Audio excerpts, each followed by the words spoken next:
The story begins with our main character thinking about his past life. He wonders where he went wrong in life, since when he longed for revenge and let the pain and his anger direct his life.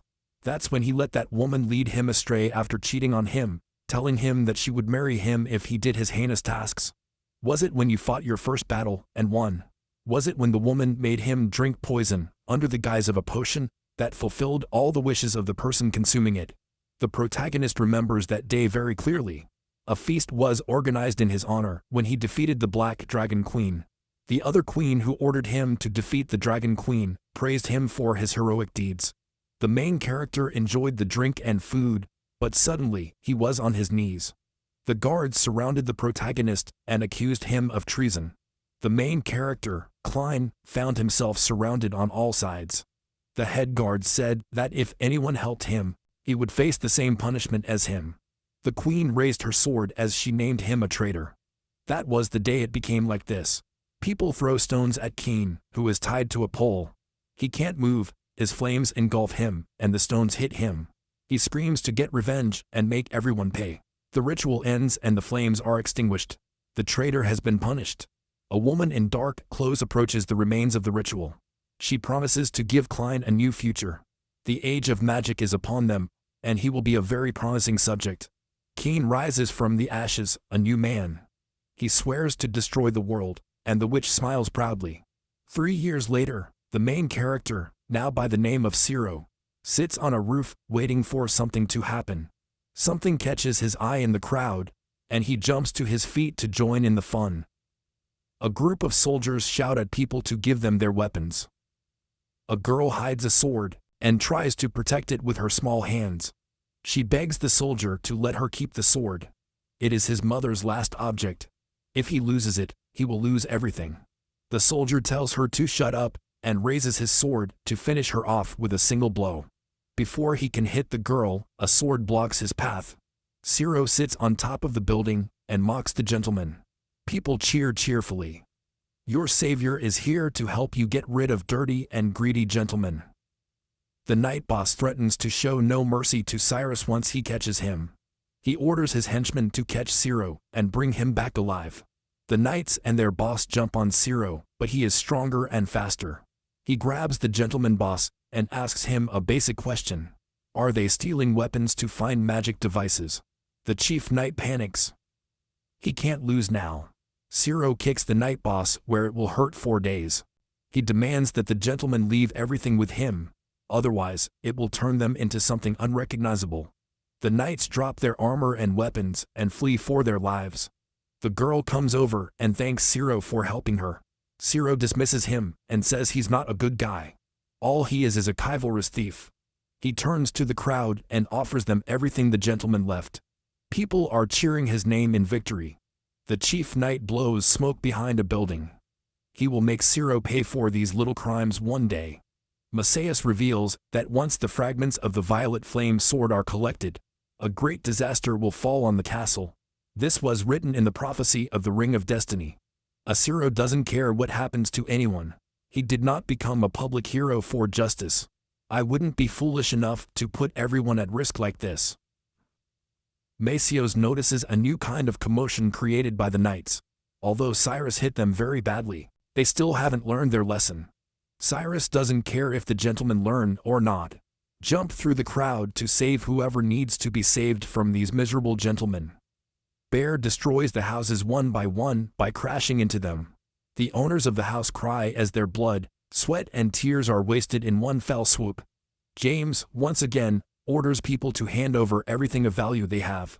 It is by order of Mr. Issen. James beats up an old man for not giving his money. The knights are getting more and more cruel day by day. The old man pleads for his life, but James doesn't stop. James has a moment of reflection where he wonders why he is doing these things. Before he can crush the old man under his boot, a punch lands in his face. James goes flying through the air and Zero is here to save the day. Barry jumps into action and tries to hit Zero, but stops Barry with just one finger. Barry is surprised to see this show of brute force, but it doesn't say much. Suddenly, 2 hands sprout from the ground and grab Zero's feet. Unable to move and trapped among the knights, he invokes magic to help him escape. The knights jump on him, but are knocked down with his magic. Barry is shocked to discover that she can use the knight's powers. Zero grabs him by the ears and shows off his skills. Not only can he use this power, but he is also much better at it. Barry asks who he really is, but Zero interrupts him. Why do knights loot the same place over and over again?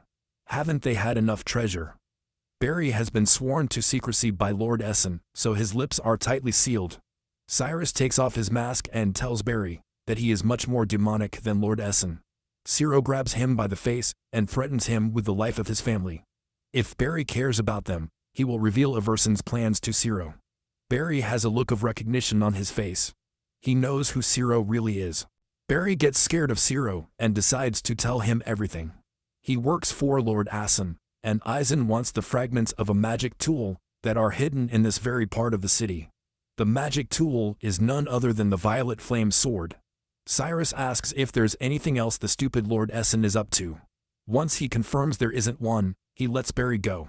Barry promises never to touch the people of this town again, and takes his men and retires. Zero puts his mask back on and realizes that the peace in this city is very fragile. Soon, there will be none due to the magic tool and the evil plans of Lord Essen. Cyrus sits on top of a building, once again complaining about how terribly bored he is. The witch who revived him is standing behind him watching him with amusement. He became a chivalrous thief, but there is no fun in this. He doesn't care about people's reputation. As long as he's having fun, he'll do the homework. The witch wonders why one of the greatest knights who commanded the strongest troops has become considerate to ordinary people. Zero asks if he's making fun. Making fun of him? The witch laughs at him. Why would he make fun of one of the greatest gentlemen of the century? Zero is depressed again. He's nobody now. She can make fun of him all she wants. The goat she was before is now dead, thanks to the treason charges. The witch comforts him like an older sister. As long as he's alive, there's always a chance. Zero asks him why he saved him all those years ago. What was his goal then? What is your goal now? The witch, Mizias, says she finds her suffering very amusing. It's funny to watch a soul struggle with its destiny. Zero gives up and accepts this as his fate as well. Mizias comforts Cyrus. No matter what happens, she will always be by his side. At Lin Castle, the chief knight kneels in front of his boss, the great boss Lord Essen. Lord Eisen embarrasses the chief knight because he could not catch Cyrus. The lost knight apologizes and admits his defeat. Zero is too strong to be handled. Eisen throws his glass at the head knight. Zero is just a thief. How is it that a large number of gentlemen can't catch him? Lord Eisen expresses his displeasure with James, the chief knight. He was given many opportunities to catch Zero. James was not only humiliated in front of the masses, but also lost the entire treasure. He even broke the violet flame sword. And Sun asks how he should get rid of James, but James begs for another chance at redemption. He will definitely catch Zero this time. Eisen calls his best men, Barry and Kane, to help James attend to a trap for Zero. James is no longer worthy to be the captain of the knights. From now on, he will work together with Barry and Kane as a simple infantryman. James grits his teeth at this degradation, but says nothing to Eisen. In the city, Mesias and Cyrus were looking at the city from the top of a building. Mesias loves high places where he can look at everything. The gentlemen have gone back to being bullies with the Probellos. At Lin Castle, ordinary people and knights talk about Cyrus and his brave deeds. He may be known as a thief, but he sure can show the rich his place. Rumors about Cyrus and his heroic deeds are flying through the air. A woman in a hoodie listens to all this with interest. She can't wait to meet her older brother Zero and help him in his quest to defeat all evil. In the distance, Zero walks with his gun in his hand. Today, his target is none other than the evil Lord Essen. Zero can't wait to put him in his place. Someone shouts his name and turns to see who saw him. The hooded girl collides with him and they both fall to the ground. Zero yells at the girl. Who does he think he is trying to provoke an innocent man on his walk? The girl introduces herself as Carol. He heard that Zero needed help, so he came running to help him. Zero says he doesn't need any help and he should come back. Carol insists she came all this way for him, and now he's sending her back. She's cute, and he's being really mean to her. In his own opinion, Cyrus throws the as if she were nothing. But Carol rushes to grab her feet. He wants to become a chivalrous thief like him and teach all the bad guys a lesson. Zero yells at him to stop exposing him to the public as if he didn't have white hair and flashy armor that screams his identity. To keep Carol quiet, he tells her to follow him. Carol insists like a brat that if he lets her be part of his team, otherwise she won't stop screaming. Zero takes Carol to a corner and asks her what she wants now. Carol shows him her latest invention, a stinky incense. Anyone who flies his greatest invention will not be able to eat for 3 days. She plans to use this to help Zero fight the rich. While Carol is explaining her device, Zero thinks that she is even more cunning than he is.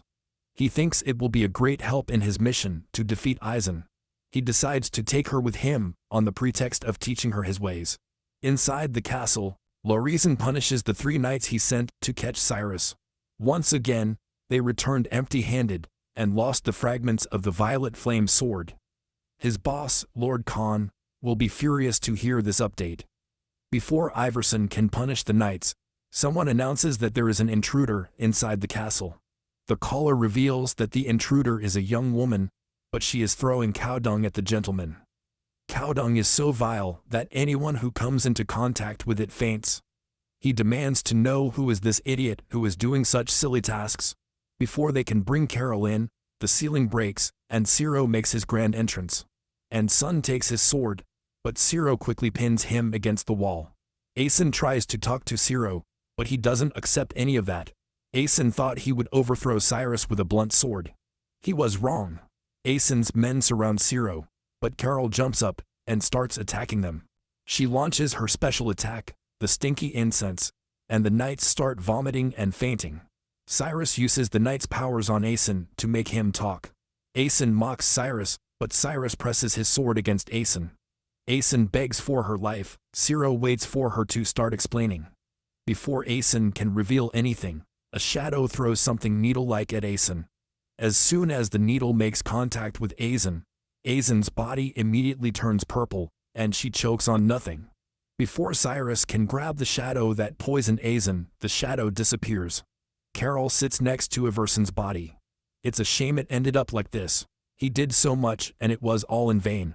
The shadow that was responsible for Iverson's death sits in front of a huge man. He asks if the shadow was able to get rid of Iverson in time. The shadow agrees. He made sure that the poison took his body. Not even a miracle could save Iverson now. The man expresses his disappointment with Iverson. He failed in both the tasks he was given. He did not get rid of Cyrus and also lost the fragments of the sword. It's about time they made their next move too. The violet flame sword has 2 fragments. One of them is with Zero, and the other needs to be found. The main reason Cyrus has a fragment to start with is so he can challenge the man on the throne. If they get rid of Cyrus and gather all the fragments of the sword, it will be the strongest in the whole world. The divine power locked in the violet flame sword is too OP. Anyone who unlocks its power can become the god of the world and control everyone below him. The shadow has its own plans. Once the sword fragments are collected, he will get rid of all of them and take the sword for himself. The hard work will be done by these power-hungry idiots while he waits for the right moment to strike. Commoners storm the castle of lords in search of valuables or riches that they can find. Zero and Maceo sit on the top of the castle, looking at all the people who came to take whatever they could find. Mishas asks if Zero likes what he sees. This scene will surely relieve him. Zero comments that it's not so bad. Seeing a tyrant fall improved his mood. Next to them, Carol shouts how happy she is to help Zero teach the bad guys a lesson. Zero pats her on the head and tells her that they will have a lot more fun from now on. Since they have arrived at Aizen, the people supervising it will not rest for long. Zero doesn't care. He will fight as long as there are bad guys. Misha smiles and tells another prophecy. Soon, the city will be covered in blood. The newsboy announces the news of the dead royalty. Cyrus defeated Lord Essen in his own castle. The news comes directly from Lord Khan. Carol reads the newspaper and tells Zero about her new achievement. Zero is surprised to hear this. Lord Khan has also personally invited Cyrus to his castle to celebrate this moment. Carol praises how good it is to be invited to the house of the Lord. Ciro knows it's a stupid trap, but he'll go anyway. Carol asks if she will have fun, and Ciro agrees. He'll have a lot more fun now. Lord Khan, the man on the throne, is standing in front of a glass tube. A woman is suspended in water as an experiment in a laboratory. Khan praises the woman, Asa. It's been 4 years, but she's still kind as always. Khan's henchman tells him that Cyrus has been publicly invited to the castle for a feast. They don't know if he's coming or not. Khan knows that Cyrus is an arrogant brat. He will come knowing full well that it is an elaborate trap set for him. Khan knows that he will come to the castle alive, but if he can get out alive too, it's something he has no idea about. The henchman says that he is very cunning and strong. It will be difficult to defeat him using conventional methods. Khan asks if the henchman is underestimating his lord's preparation. This is not just a trap for Ciro.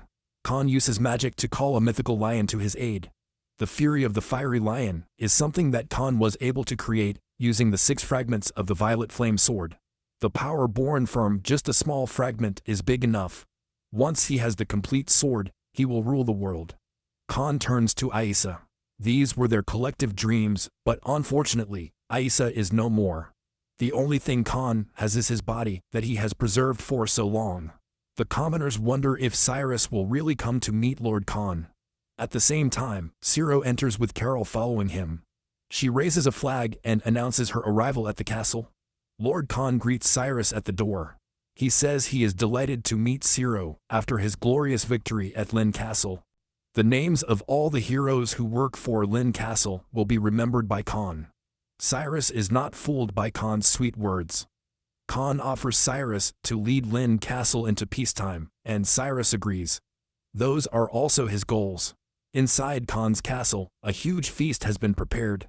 Ciro refuses any food or drink. He has already eaten, and will not be able to take another bite. Carol fills her plate to enjoy the perks of being a hero's friend. Khan notices Ciro's evasion. It seems that Cyrus does not trust Khan, or the future he is presenting at Lynn's castle. Ciro knows what Khan is capable of. He was there when Asen was eliminated. He knows Khan's methods. A general behind Khan tries to hurt Ciro for blurting out what he thinks, but Khan stops the man. Khan asks why Cyrus came to visit them, and he knew what was going to happen to him. Cyrus pulls out the fragment of the violet flame sword and shows it to Khan. I wanted to know what this thing does. Needles fly towards Ciro, but Khan blocks them with a plate. This was an attempt to get rid of Cyrus and take his faithful sword. Cyrus asks if Khan's active hosting is over yet. Khan says Cyrus was getting out of control. It is important for him to put Ciro back in his place. Khan orders his men to get rid of Cyrus once and for all. Ciro is not moving. That's why these rainbow-colored men will always be tools and nothing better. Without even moving a single muscle, Cyrus launches all the men with his knightly powers. Khan stays in his seat. With a flick of their wrist, men understand their job. A magician breaks the seal of the mythical beast. The magic lion appears out of nowhere, and Cyrus looks at it in shock. Khan gives his epic boss monologue, and says he was finally able to unleash the magical beast. How can you lose in a place like this after having worked so hard? He orders the lion flame of wrath and runs towards Cyrus at full speed. Ciro smiles and calls out to Canet for putting all his trust in a simple lion made of magic. The lion of wrath attacks Cyrus and he jumps out of the way. The lion of wrath uses a magic lightning bolt to throw him against the wall. Ciro takes the whole hit and crashes into a wall. The rainbow-themed general is a fan of Khan and his lion of wrath. Khan mocks Cyrus for his fighting abilities. If he didn't want this to happen to him, he shouldn't have been so full of himself and realized the reality. Ciro emerges from the rubble unharmed. He hasn't seen a beast that was this level in a long time. Khan orders the lion of wrath to finish with Cyrus without hesitation. Cyrus laughs at Khan's pathetic attempts to get rid of him. He jumps in front of the lion of wrath, calling this whole scenario a ridiculous feat. Cyrus has been good at taming wild beasts, so he decided to take this one too. Cyrus punches the lion out of anger, and for a moment, Khan sees that he is about to lose. Khan uses his special ability and enters the fight himself. He summons some ghosts and tells Ciro that it's over for him. Ghosts cling to the victim and drain his life force. Ciro laughs and happily hugs the ghosts who don't do anything to him. Khan puts on a surprised face, and then Cyrus hits him right after. He is only stronger than Khan. so it is impossible for Khan to believe that he was able to defeat everything Khan threw at him. Khan does not believe how good Cyrus is at this, because his ghost did not affect Cyrus. The answer is very simple. Do you remember the Miss ritual from chapter 1? Zero is also one of the ghosts. Cyrus is preparing to attack Khan with everything he has. Khan panics and orders the Lion of Wrath to attack Cyrus again. The Lion of Wrath jumps on the way, but Zero punches him away as if nothing had happened. Khan runs to the door, while Cyrus is distracted by the lion. Before Cyrus can pursue Khan, the Lion of Wrath attacks again. Looks like Cyrus will have to deal with this hell cat before he can get Khan. Khan goes down the stairs of the castle. The door shatters and Zero appears behind him. The wild chase begins. Khan runs through the castle to escape. The people who work at the castle wonder why Khan is hiding. Normally, he is so serene and calm. They wonder if it's Zero who made him so nervous. Khan yells at the servants to keep Cyrus distracted while he escapes. Khan uses the same ghostly power on the servants, and they all lose their strength and fall to the ground. When Zero arrives at the scene, people have collapsed on the ground, and Khan is even further away from Zero. Khan's logic is that, seeing all these helpless people, and being the image of justice, Zero will not leave them alone. That way, he can flood the scene easily, without Cyrus chasing him like a mad dog. Cyrus laughs at Khan. He came back from hell as a ghost. There's no way he's stopping for a bunch of people he doesn't even know, whether it's life or death, they're just ordinary people. He jumps on Khan with his sword in his hand. Khan somehow manages to block the attack just barely. The force of Cyrus' blow breaks Khan's sword, and Khan crashes into a wall. Cyrus traps Khan against a wall, and points his sword at him. The chase and the fight ends here right now. A figure in a hooded cloak leaps towards Cyrus, but he notices the figure before he can attack. The figure fails because Cyrus grabbed his arm, but this let Khan escape. Chains with purple aura wrap around Cyrus as Khan makes another run towards the doors. In the basement of Lin Castle, Khan walks towards the container containing Issa. He asks him what he should do now that Zero is chasing him. It could be the end of him. A magic circle is formed under Khan. He decides to give everything in this battle, and unleash everything he has on Zero. Purple flames begin to dance around Khan. The container containing Issa breaks when she falls into Khan's arms. He promises to fulfill his dreams, no matter what. Purple energy surrounds Khan as he screams. Zero fights against the chains. He screams and uses his strength to free himself from the chains that hold him down. He wonders who Khan is and looks at the path from where he escaped. The ground is shaking very hard. The buildings begin to shake and collapse. People are screaming for help. The earthquake causes buildings to collapse. A little girl gets trapped under a falling building. Before the building can crush her, Zero punches the building until it crumbles into dust. Zero looks towards the castle. Khan is up to something new now. The rainbow-themed generals run towards the basement where Khan has called them. He has prepared an award for all of them. The green-themed general is suspicious. Cyrus hasn't even been caught, and Khan is already arranging prizes for them. Hell, the hooded figure from earlier is getting in the way of the basement. The generals ask him what's wrong. Something really bad is happening. Zero is too strong for them. Why has Khan prepared rewards for them for doing nothing? Does Khan think he can still win against such a powerful enemy? Hell gives them inside information. Khan knows that Cyrus is too strong to handle him, so they are making a secret exit from Lin Castle. Before he leaves, he wants to distribute the riches of Lin's treasure to everyone. The generals cheer happily and praise Khan for being so generous to his subordinates. The generals push Hell aside and enter the basement eager to greet Khan. They apologize for being late. A tentacle runs through all the generals, and their happy parade is affected by the rain. The tentacles belong to a huge monster with sharp teeth. Generals lose color and fat from their face and are reduced to skeletons. Their bodies are thrown into the wall, and the tentacle monster escapes from the basement. Hell turns into chains and floats in the sky.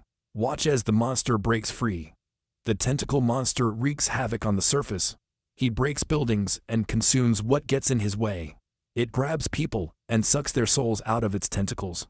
Zero intervenes, trying to save as many people as possible. Cut off the tentacles. He asks Mizias what this new monster is. Mesias floats in the air and tells him that he is a magical warrior. The energy and souls he consumes help him overcome his own flaws, caused by flaws in the magical device. A magical warrior would be something like the Lion of Wrath. But Mesias corrects Cyrus. This is Khan himself. He synchronized with the violet flame magic sword fragment and became this flawed warrior.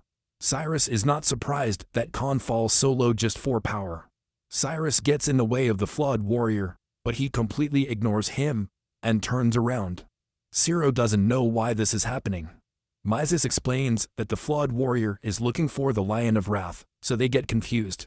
Since a fragment of the violet flame sword is used to create the Lion of Wrath, by merging with the defective warrior, they will be able to restore the defective warrior's power. Cyrus jumps to prevent Khan from getting the maximum power. Cyrus uses his power on the flawed warrior and the warrior fights back. Ciro receives the blow of the defective warrior's attack and comments that it's not bad to face him. The flawed warrior flees back to the castle. Cyrus picks up his sword and runs after the flawed warrior. He will give everything, but he will not allow the flawed warrior to merge with the Lion of Wrath. In Mirko's church, Carol stands on top of the Lion of Wrath as if it were not a dangerous beast. She celebrates Leon's defeat, but suddenly a bolt of magic is headed her way. He crashes into the wall. The flawed warrior plunges a tentacle into the Lion of Wrath and sucks out his soul. He only needs 2 more fragments to be eternally free. The monster feels something inside him. Khan fights the flawed warrior for control and tells him to get out of his body. He got here first. The flawed warrior defends himself and says that he will not leave so soon. He found a body after a long time. If Khan knows what's right for him, he'll leave the body the same. In the time they spend fighting, Cyrus has caught up with the flawed monster. He attacks the flawed monster, and the monster praises his strength and says that all his fun ends here. Tentacles wrap Khan inside the flawed warrior's body. The monster absorbs Khan and turns into an even more horrifying beast. The huge monster laughs at how free he feels. Ciro knows that now this is no longer Khan. He's someone completely different. The monster says he's back to rule the world once again. The monster says it doesn't matter who or what he is anymore. Cyrus is going to find his doom. That's what you should be worried about. The monster uses a magical transformation and turns into the 9-headed evil dragon. The dragon heads attack Cyrus, and he barely dodges. All the heads are attacking him, ready to tear him to pieces. Cyrus uses his cutting ability, but that doesn't do anything to the dragon's head. Behind him, the monster reappears and slams him to the ground. The monster jumps in the air, ready to crush Cyrus under his weight. Cyrus forms a shield around himself, but for the monster, this is all a silly attempt to try to save his own life. The shield shatters, and Ciro goes flying through the air, crashes into a wall. Nicias watches the battle and remarks that Cyrus is in trouble, even though he is the strongest knight. Ciro smiles. His opponent is finally worthy, and his battle will be legendary. The monster notices Mesias and smiles. She is here to be buried next to Cyrus. Mesias summons a magic circle behind her and reminds her of the monster. That justice is not always brute force. Following the threat of fate is the only shortcut to victory. The monster seems to recognize who she is. Khan is in a red place. His hands and feet are tied with ropes. He wonders if it's okay to be forgotten and erased from everyone's memory. He can't let this happen to himself. A voice asks him if he remembers his dream. Khan remembers when he was younger. He made Issa promise that he would become the strongest man in the world and marry her. He remembers protecting her from a crowd of men by using himself as a shield for her. He remembers how she was always by his side, even when he was crowned king and she was queen. As long as he's there, no one will touch her. For her, he chose to become a man in the empire. He has not forgotten his dream. There is no way he will allow himself to forget. Khan feels a hand on his. Aissa sits in front of him. She makes him remember his promise to be on top of the world. Khan feels determined once again. He will not allow anyone to stand in his way to power. The monster watches Khan and laughs at his pathetic attempts to free himself. Suddenly, he fights the monster for control of life. The body. The monster panics and demands that Khan back off. Humans should never defy the gods. Khan is supposed to be asleep inside the monster's body. How come he's awake so early? Khan threatens the monster to leave his body. God or not, he has a mission he needs. Comply, and the monster gets in their way. Cyrus and Messias watch the monster and Khan fight each other to take control of the body. Messias tells Cyrus that all he did was give Khan a little nudge in the right direction. The rest of this battle is up to him. Khan screams at the monster to get out of his body, and the monster decides to give Khan more pain. Messias notices this and tells Cyrus to get this over with quickly. He asks her what she should do now. If Cyrus is able to synchronize with the violet flame sword fragment, he will win. It is as the Ring of Destiny has told you. For Zero, this task is very easy. Nothing matters as long as he can stop Khan from creating more chaos. Cyrus goes to grab his violet flame sword, but it's gone. Earlier, he dropped it while fighting the monster. Khan and the monster are still fighting for control, but Khan is on the edge, and the monster decides to put an end to this silly rebellion. The flames engulf Khan inside the monster's body. He wonders if this is where he will find his untimely end. The monster and Khan fight, as Cyrus panics over the missing violet flame blade. The monster throws Khan at full speed. Cyrus needs to find the missing fragment before the monster or Khan find out that the sword fragment is not on Cyrus. The monster attacks Zero. Cyrus can't understand how angry the monster god is feeling right now. He was trapped in darkness for thousands of years. The despair he felt all those years ago. There is no way a simple human can understand what the wrath of a god feels like.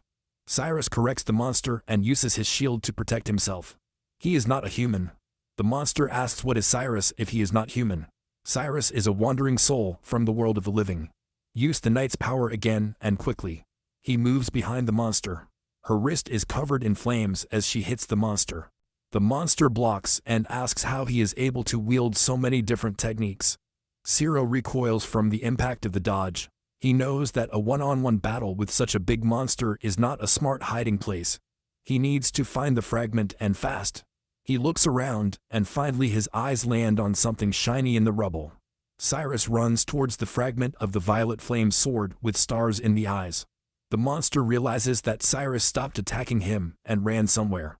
The monster also notices the glowing fragment of the violet flame sword in the rubble. He also has stars in his eyes when he sees his missing piece.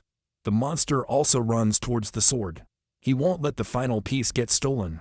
When Cyrus is about to grab the sword fragment, the monster pushes him out of the way. Zero crashes into another wall for the 10th time in this fight. The final fragment lies in the monster's hand. It's game over for Zero and the world he's desperately trying to protect. The monster merges with the last fragment and unleashes its final form. He laughs after being fed from his prison. It feels good to have all the power. Now the whole world will bow down at the monster's feet. Cyrus is on the path of the monster. He will never allow such a thing to happen. In the underground chamber of Lin Castle, Misha is in front of Khan. He wonders aloud about fate. Where does it start? Where does it end? The world they live in enlightens those who become obsessed with this kind of thing. She uses her magic on Khan, and the flames turn purple. Khan promises that he will never let anyone stand in his way. On the surface, the monster becomes more and more violent. He claims it's over for humans. He's back with all his might. Zero blocks his way. He will never let the monster do as he pleases. Once the synchronization is complete, the monster will make sure that Cyrus will be the first to face his wrath. Suddenly, the monster's body turns purple on one side. The monster realizes that Khan has returned and is trying to get his body back. Makes the monster punch himself in the face. Khan says that for stealing his body, the monster deserves 1,000,000 deaths. While the two are busy fighting over who gets Khan's body, Zero sees an opportunity to end this madness. The episode begins with a flashback. Zero remembers his past life and how he was willing to leave everything for the woman who made him exile and burn at the stake. He remembers standing in the snow while she reminded him of his purpose. She asked if he was ready to serve the Empire and its people. Klein or Zero would do anything to make their ideals come true. Zero runs at full speed towards the monster. Using the power of his knight, he hits the monster while he is distracted. The sword fragment falls from his hands, and the monster lands a few meters away. The sword fragment falls into Zero's hands as the monster comes running to retrieve it and complete his transformation. Before the monster can do anything, Khan fights the monster from the inside, ready to get his body back. The monster stops when Khan yells at him to get out of his body. Cyrus coughs as he watches the monster fight with himself. His body can't take any more fighting. He wonders why he insists on fighting when all the people betrayed him. Maybe old Queen Natsu is not the only person she loves. This time, he won't lose. Cyrus grabs the fragment of the sword and fuses it with his body. A purple light covers her entire body as she screams for the transformation to take place. The monster notices the light and yells at Cyrus for contaminating his holy relic. A mysterious figure in the air notices all this and comments on how he has been avoiding this for so long. But this moment has been taken away from him. Nicias, watching from the basement, also feels happy that he chose to bring the right person back from the dead. Cyrus transforms into a knight in purple armor. He tells the monster that this fight is over, but the monster is busy fighting himself to get rid of Cain. He wonders why he's fighting Cain when he's so much more powerful. Khan leaves the monster for a moment and tells Zero that the monster's weakness is his heart. Zero should make Khan proud, and Zero promises it. He certainly will. The monster curses Zero and Khan, calling them the almost disappeared idiots who keep ruining his plans. The monster has 6 fragments, and Cyrus has only 1. What possibilities does Zero have in front of such a massive and powerful being? Zero concentrates and prepares for the next battle. For Zero, this is one of those moments when he used to fight with someone and give everything. This battle is exactly like that. The monster and Cyrus exchange blows, each more severe than the last, but neither of them hesitates. The monster reminds Cyrus that, as an ordinary mortal combines with his fragments, he will be consumed by the fragment, and will eventually stop breathing. Zero says the monster doesn't understand. I used to be a small and weak child who came from a very poor family. I used to be very weak and helpless. If I was the kind of person who gives up so easily, I wouldn't have made it this far in life. The monster realizes that after Cyrus' speech, his speed increases a lot. Cyrus invokes magic in his hand and points it at the monster. He has a lot of people's hopes on his back. There's no way he's going to back down and give up now. Zero hits the monster and says goodbye. This is the end of this battle. Zero remembers the Knight Natsu told him that he is the Knight of the Empire. His powers fade, and he is left alone in what was once a city. The rain falls as Can lies on the ground next to the fragments of the violet flame sword. Cyrus approaches him and tells him to get up and see what he has done to his city. For just a fragment of a stupid sword, he turned an entire city into ashes. Khan tells Zero to shut up. He didn't even lose to Zero. Zero scolds him for his stupidity. If it wasn't for Khan, this battle would never have taken place. Kant confesses that Hell deceived him. Hell lied to him by telling him that if he collected all the fragments of the violet flame sword, he would become the strongest in the world. Hell never mentioned the side effects to Kant, which is why he was so blind in the pursuit of power. Zero realizes who Hell is. He's the guy who used chains to hold Zero. Kant says that if this does not end his life, he will go crazy trying to get revenge on Hell. He says that even you cheated on me, but he's not talking to Zero. Misha enters with Asia in her arms. She says that even if she betrayed him, she brought the person closest to Khan back. He thanks Khan for lending his power and helping them overcome the calamity. Khan is surprised that Mizia knows about his wishes or plans. Mizia mentions that his life started with Aisa and should end with her too. Kant takes Aisa from Mizia and says that they will be together forever. They let the moment settle before Cyrus ruins it by asking if Aisa is dead. Mizia opens a portal and tells Kant to let USA go. She's the reason he's still suffering, but it's not his fault. It was a choice made by fate. Zero agrees. He wanted power with the sword fragments, but that goal made both men greedy and miserable. Mizia uses his magic to raise the sword. The violet flame sword is the only weapon of the 7 magical relics that has the ability to rewrite fate. In its perfect condition, it can wipe out an entire city with a single blow. Cyrus mentions that he's lucky the monster didn't get to consume the last one and deal with whatever Hell was going to throw at them. Suddenly, a portal opens behind Zero. He realizes that something is wrong and jumps to his feet. He barely dodges the chains that are coming towards him, ready to grab him and drag him inside the portal. Hell jumps out of the portal and runs towards the violet flame sword. Before Mesias can protect the sword, Hell snatches it away. Cyrus goes into action, ready to defeat Hell. Hell blocks his attack with his sword. He teases Zero and says that no matter what he does, he's strong, but his little hero game ends here. Cyrus uses his night powers and attacks Hell with all his might. The chains are broken, and Hell falls. He regains his balance and prepares to leave. Ancient Night King or not, after a battle with a divine being, Cyrus would have no energy left to fight against him. Zero knows that this is true. All his energy was consumed trying to bring down the monster. He says this is where he says goodbye. Mesias tells him to choose his path carefully. Looks like you both know each other. He, or as Mesias calls him, Ravis, says that she will pay for betraying him one day. Mesias tells him that he will soon see his downfall at the hands of the man whom he despises. Ravis smiles and tells him to bring it. He can't see the kind of human the Witch of Destiny chose. The time of the gods is upon them. How will a small, foolish human being fight against gods with powers beyond his own? Ravis says goodbye, and Zero curses himself for not being able to fight this man. Zero asks if Mesias knows Ravis. She says that they have known each other for a long time. He is just an acquaintance of yours.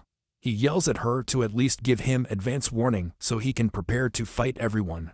Mesias reminds him that he is in no condition to fight another enemy, given how brutal the last fight was. Cyrus can't believe that Mesias isn't spoiling him and telling him how he could have defeated Hell too. In the background, Carol screams for help under a pile of rubble. Cyrus says that this time he will not make a big deal for Mesias by hiding information, but next time he must tell him everything, so that he can prepare in time. Mesias agrees. I didn't expect Hell to come back so quickly. Maybe he misjudged his opponent. Carol comes running to Zero. She complains that the Lion of Wrath beat her and he should comfort her. Zero pats her on the head and tells her that as long as she has him, she will not allow anyone to hurt her. Then he turns to Mesias and scolds her. Tonight, she will tell you everything she knows. Mesias agrees with your demands.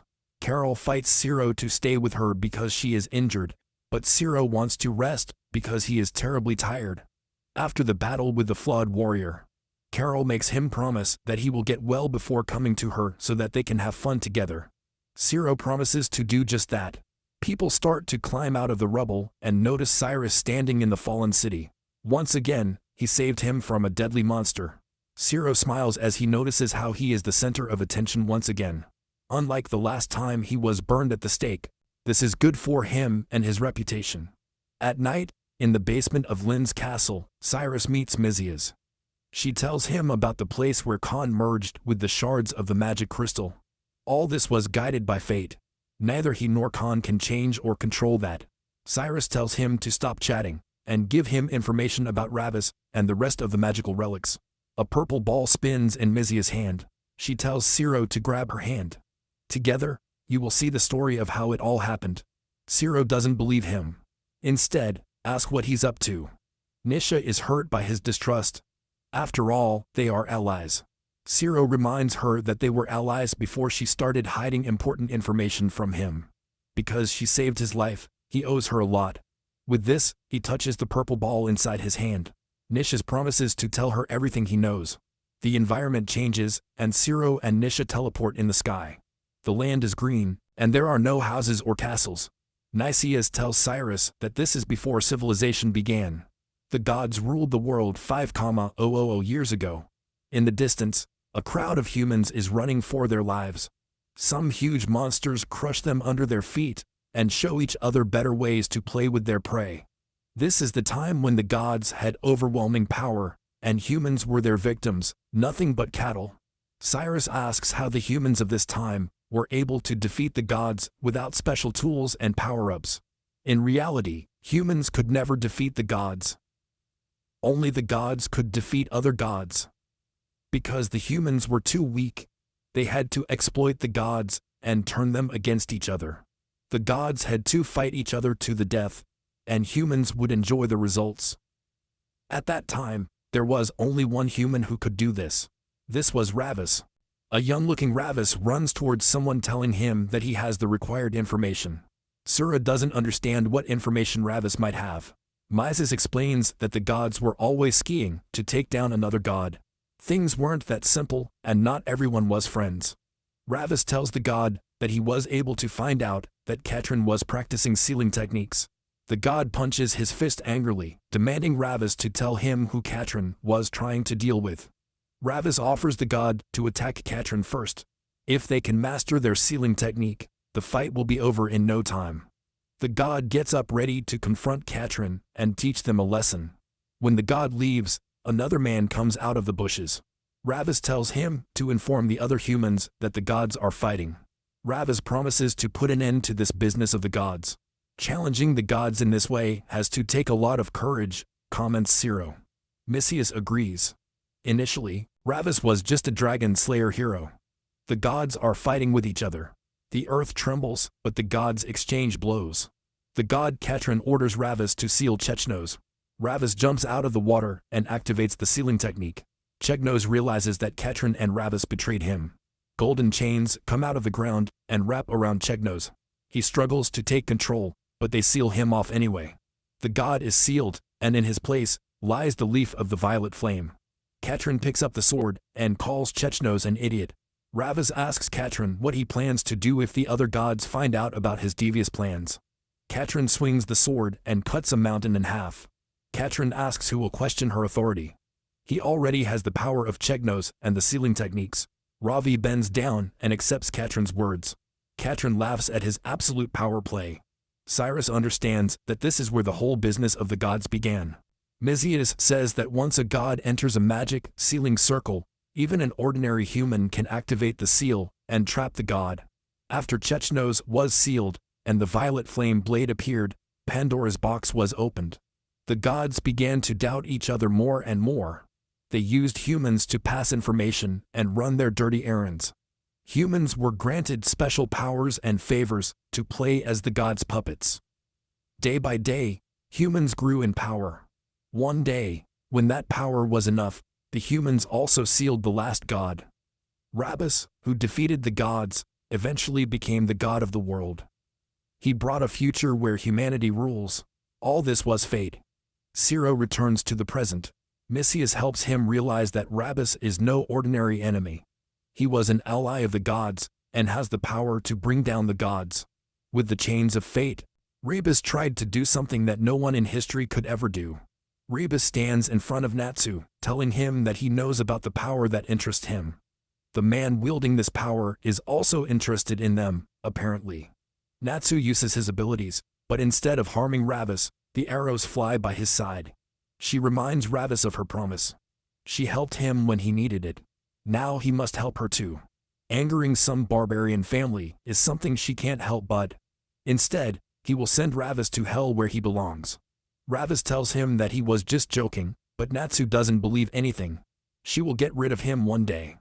Ravis tells her to instead imagine a beautiful future together that they can build by joining forces. Back at Lin's castle, Ciro sits down with Misius. You need more information about Ravis. If the Wheel of Fates can't show Ravis's past, Misius can always tell him. Misius doesn't answer, so Ciro gets angry and yells at him. He kept his promise to gather the magic items for her.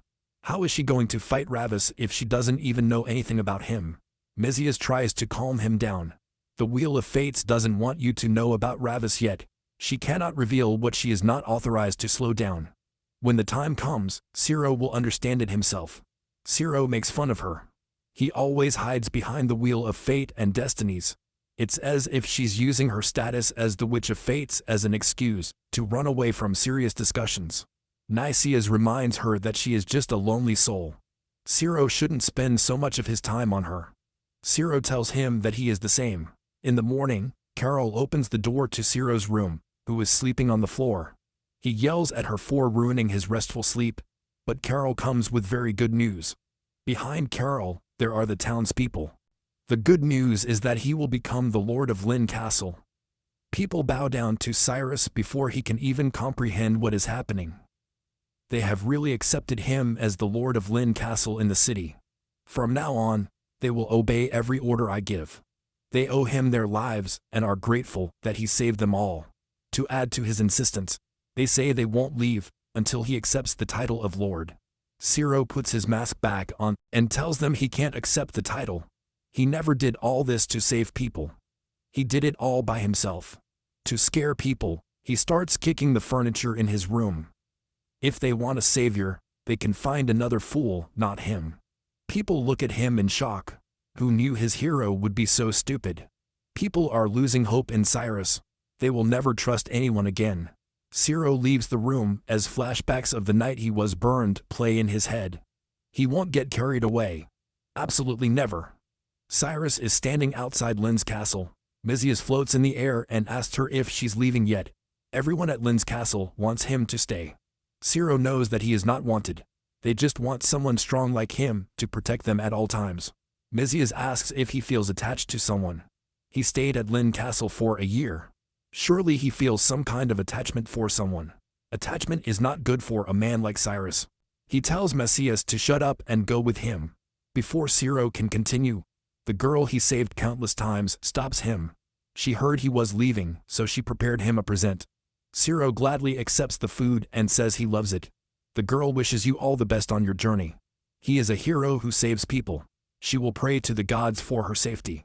Zero thinks about his statement and also wishes the girl luck. He will also pray for her safety. He says goodbye to her and starts walking again. Look at the bread the girl gave him. It is a sign of a good harvest in Lin Castle. Zero sits in a tree outside Levi Castle. On the ground, Carol tries to light a fire, but it's too cold to even start it. She complains to Zero, and he jumps out of the tree. He uses his powers to light a fire, and Carol praises him for his heroic deeds. Zero asks why she is still following him. What are their motives? Zero is his idol. She wants to be with him and go on adventures. He thinks he's the coolest. Zero knows she's just bluffing, and doesn't know why she's following her. He asked her to answer honestly. She really doesn't have any reason to follow him, does she? Carol wants to know what kind of answer will satisfy him. She will answer everything sincerely. Cyrus asks her to give him the incense, and she does. For now, he lets her go, but in the future, he wants to know why she chose to follow him blindly. She agrees. Zero looks at Macios.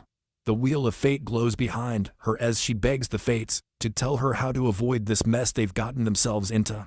Masu teleports to an area with many stars. He looks around and hears voices telling him to save him from the cold. Before she can figure it out, a huge figure approaches her. The creature calls her a fool for trying to control the fates. Nisha teleports back to the present world and falls out of the sky. Zero jumps to save her from the fall. He asks her what happened. It seems that he used the Ring of Destiny too much. She accidentally woke up the sleeping god of fate and swallowed her. Zero comforts her. They don't need to read their destinies. If Zero sees something he doesn't like, he'll tear it to shreds. Nicias needs to stop acting tough to protect him. The next morning, Zero wakes Carol up for breakfast. He asks if he wants to try something exciting. Carol jumps for joy. She wants to try a new game. Zero tells him that today they will enter the castle in the lobby. His main goal is to turn the castle upside down. Carol says she wants to join him in his quest. Inside the lobby castle, a woman kneels in front of a huge man. She tells him that she couldn't find a person named Nicole. The huge man, Director Brayton, tells him to keep looking. Levi Castle is not that big. They should have found her by now. The woman says that since Nicole is a very scary person, the gentlemen do not want to go looking for him. Alone, the gentleman woman has reached her limits. Brayton tells the woman to get rid of all gentlemen who do not wish to cooperate. They don't need such useless people to serve them. Before they can continue their conversation, the front door slams open. Zero and Carol burst through the front door. They announce that they are here to tear down the lobby castle. Zero throws Carol's stinky scents to the ground. People who smell the stench hold their noses, but Cyrus tells them to inhale the stale air. Men who smell it will become stronger, and women who smell it will become 10 times more beautiful. Cyrus uses his wind powers to spread the stinky smell far inside the Hall Castle. People who fall for their lies start vomiting. They call him a madman for releasing the stench into the air. Director Brayton and the gentleman woman watch as people lose their minds over Zero's health product. The gentleman woman steps forward to deal with the intruders. She will make them rest. Brayton promises to overlook his mistake in the previous investigation if he can get rid of the two lunatics. He leaves the grounds to take over Nicole's case. The night woman lunges at Ciro with her gun in her hand. Ciro notices that the gentleman woman is coming towards him at full speed. His first prey is ready, he thinks as he prepares for the fight. The night woman promises not to let Ciro do as he pleases inside the Hall Castle. Ciro is preparing for the challenge. Before the woman knight can hit Ciro, he turns her over and backs away. The knight notices that her bag of coins is missing and demands that Ciro return it to her. Cyrus holds up a silver coin in his hands. This is very little for someone with the status of a gentleman. The woman demands to get her coin back. That's his salary for this month. Ciro says that this is worthless and returns the coin to the woman. He looks at Brahetton. He looks loaded enough to steal from. Cyrus runs to Brahetton, who notices him immediately and uses his knightly powers to defend himself. Cyrus looks impressed with Brahetton's abilities. Before Brahetton can attack, Cyrus moves out of the way. The floating iron pagoda of Brahetton may be huge, but it is very slow. Ciro knocks down Brahetton, who flies out against a wall. Brahetton now knows that Cyrus is not an ordinary man. He needs to call for backup. Ciro teases Brahetton and asks him if he is in a mood to lend him some money. Before he can take another step forward, a rope is wrapped around Ciro's leg. The woman pulls the rope to prevent Cyrus from walking or hurting Brahetton further. Ciro finds all this very entertaining. These people are much more interesting compared to the losers of Lynn Castle. The woman screams at Ciro. She knows his identity, and she also knows what he did at Lynn's castle. She won't let me do the same here. Ciro tells him to calm down, Don. He has no need to get angry. All they're doing is having a little fun. Brayton sees this as an opportunity and raises his hand to let out a signal. Cyrus notices the smoke in the sky. This has become a real pain now. What was the need to even call for reinforcements? Carol runs away from a group of gentlemen who are chasing her. She tells them to keep following her, so that they do not hinder the decided goal. The gentlemen demand that he stop. She teases the gentlemen and tells them to take more of their stinky incense. It's good for your health. She drops another bottle full of her stinky incense, and the gentlemen panic. The stinking incense explodes, and the men fall. Carol escapes from the scene after taunting the gentleman once more. The gentlemen notice the signal in the air. What emergency might require Brahetton to ever call for backup? The gentlemen forget Carol and run to the place where Brahetton is. If they don't hurry up, they'll be in big trouble. Ciro cuts the rope that holds his leg and runs out. He tells them that they will play another day. The woman gets angry. How dare he walk into the lobby castle like Leplies and cause a mess, then leave as soon as he's in trouble. Ciro tells her that this is like a trip to an amusement park. She should enjoy it more. The woman throws her sword at Cyrus so that she can hurt him in some way. He dodges and leaves the scene. On the way out, he grabs Carol and runs away. Carol thought that he would make the gentleman woman pay, but Ciro seems to have other plans. The woman chases after them, but Ciro tells her that today was just a little greeting. The real fun will soon begin. With this, Ciro runs out of Laby Castle. The woman demands that they stop, but before she can get ready, a bottle of Carol's stinky incense falls to the ground. The woman knows it's too late to protect herself. She vows to catch both Carol and Ciro and make them pay. A girl covered in bandages runs away from a group of gentlemen who are chasing her. The girl begs anyone to help her and save her from the knights. The girl trips and falls, and the gentlemen catch up with her.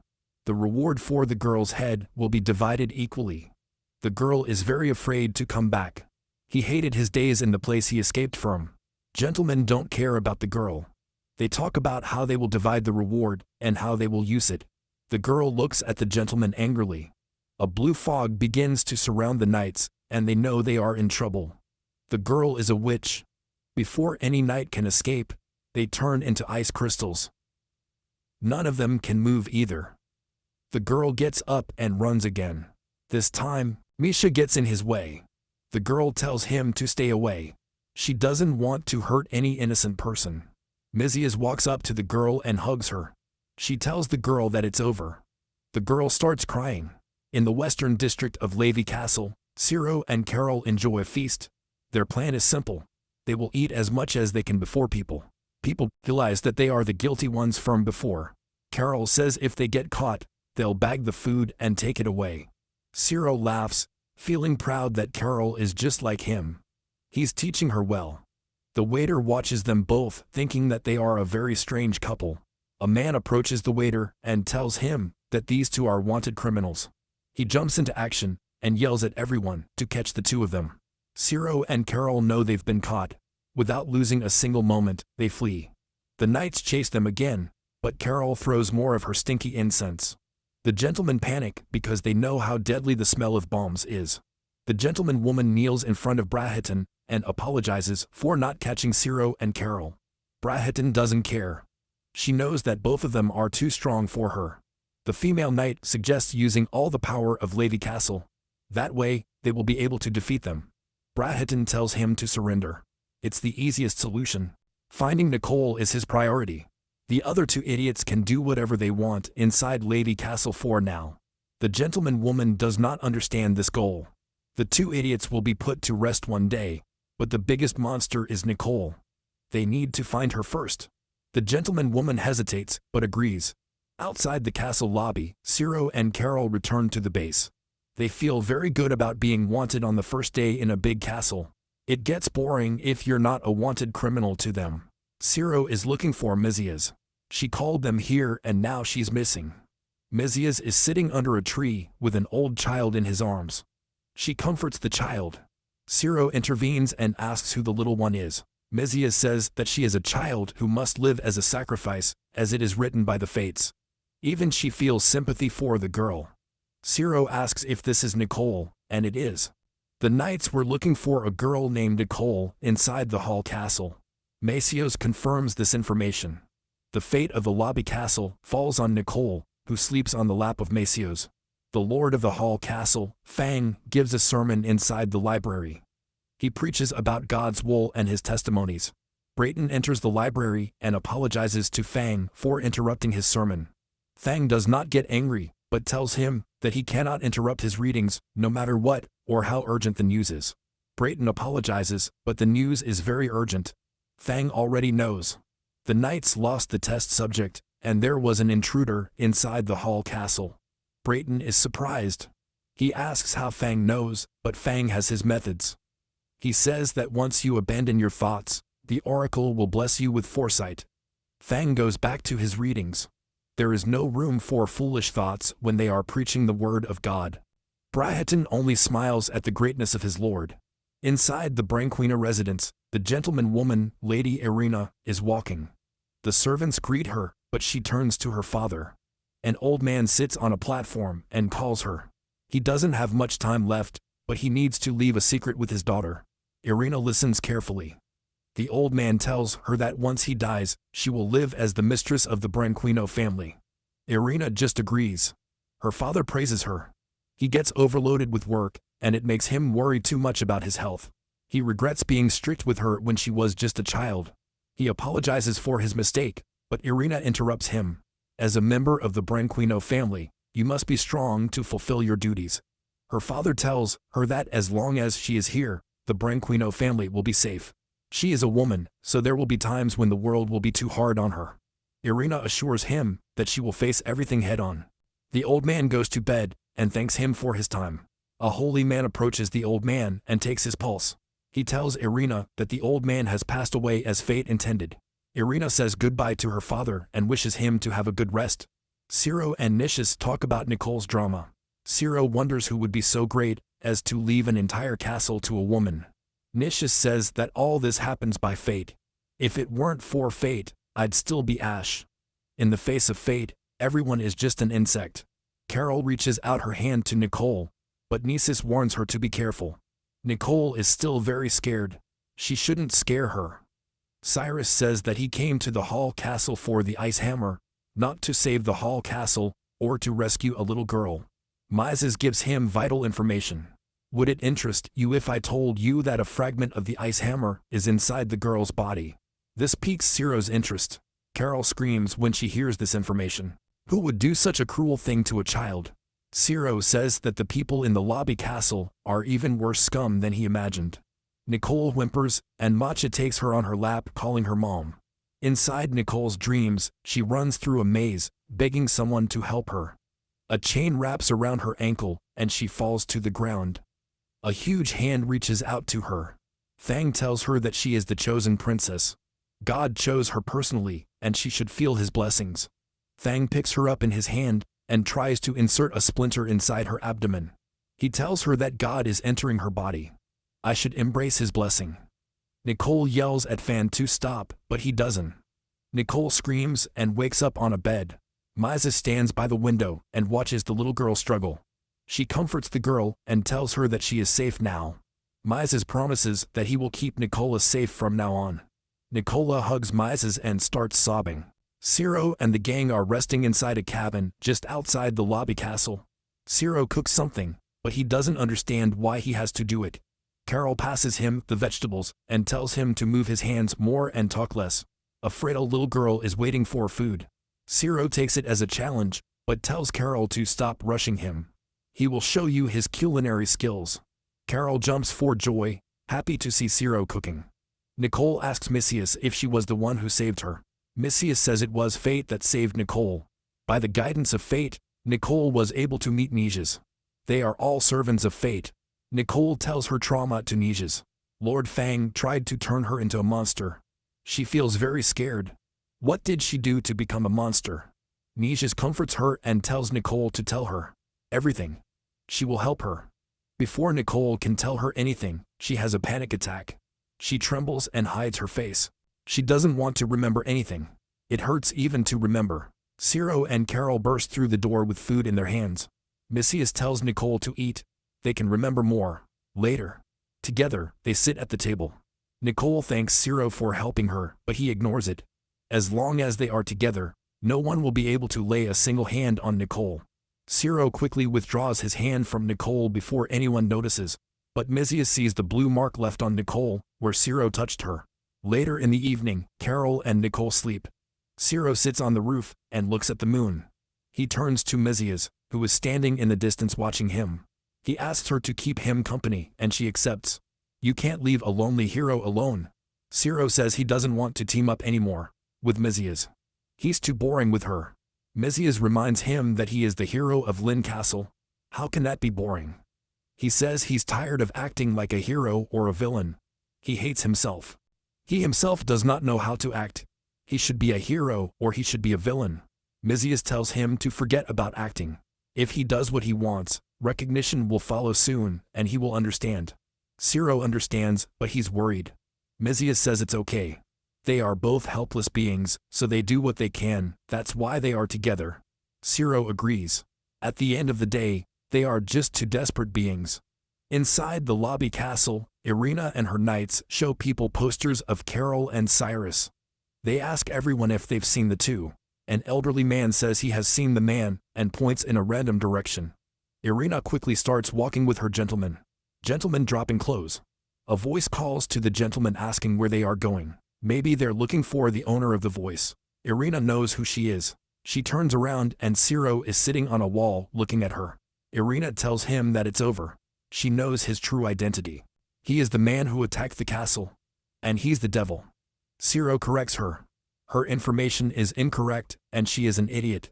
Irina orders her knights to attack Ciro, but he dodges all their attempts. Ciro gives Irina the right information. If I had done my research, I would know that he was once the chivalrous thief whom everyone loved. Irina uses her special ability, the sword Branquino. Ciro notices the new weapon. Irina jumps into the battle. She'll make Ciro pay. Misha sits next to Nicole, who is shaking from a nightmare. Suddenly, he wakes up and screams that he remembers. He tells Misius that there are many bodies inside the church. The beasts inside the church bit everyone until they went to heaven. Misius asks Nicole if she's feeling okay. Nicole is shaking with terror and clutches her head. His family, his friends, everyone he loved died inside the church. Fang sent them all to a place they couldn't return from. Misha just looks at Nicole with an angry expression. In the castle of the lobby, Irina and Ciro fight. Irina uses her knight's power, and Cyrus praises her power. Ciro jumps out of the way while Irina sends fireballs towards him. Irina runs. Run after him to catch him. The gentlemen watching from below are wondering if they should follow the couple. It's crazy to fight in the middle of the night. Even if they start chasing them, they won't get there in time. Ciro teases Irina by saying that she shouldn't fight in the middle of the night. She needs to sleep to look beautiful, otherwise her skin will spoil. Irina tells him to shut up. She doesn't care about beauty. All he cares about is the reputation of the Branquino family and bringing justice to Levi Castle. By defeating the man who is disturbing their peace, Irina throws more weapons at Ciro, but he dodges them. He warns Irina that she should take care of her soul. Who knows, maybe her comrades are hiding in the shadows, waiting to finish her off, where no one can help her. Irina stops and asks what he means. Ciro remembers himself firm when he was younger. He also used to live for justice. The two are similar in that respect. Irina yells at him not to count her among his kind. He is a shameless fool who sneaks into the castle in the daylight. Ciro tells him to calm down. Irina asks why Ciro captured Nicole. The gentleman saw her with him. She is the princess of Levi Castle. He has no right to take her away. Ciro laughs as if Irina had told him a good joke. A girl who trembles when she speaks cannot be a princess. It's amazing. Irina demands to know what Nicole told her. Ciro says he couldn't even talk. Thinking about Nicole angers Ciro and attacks Irina, who barely dodges. They exchange blows. Ciro explains that the girl was so terrified. It was coming from the deepest part of his body.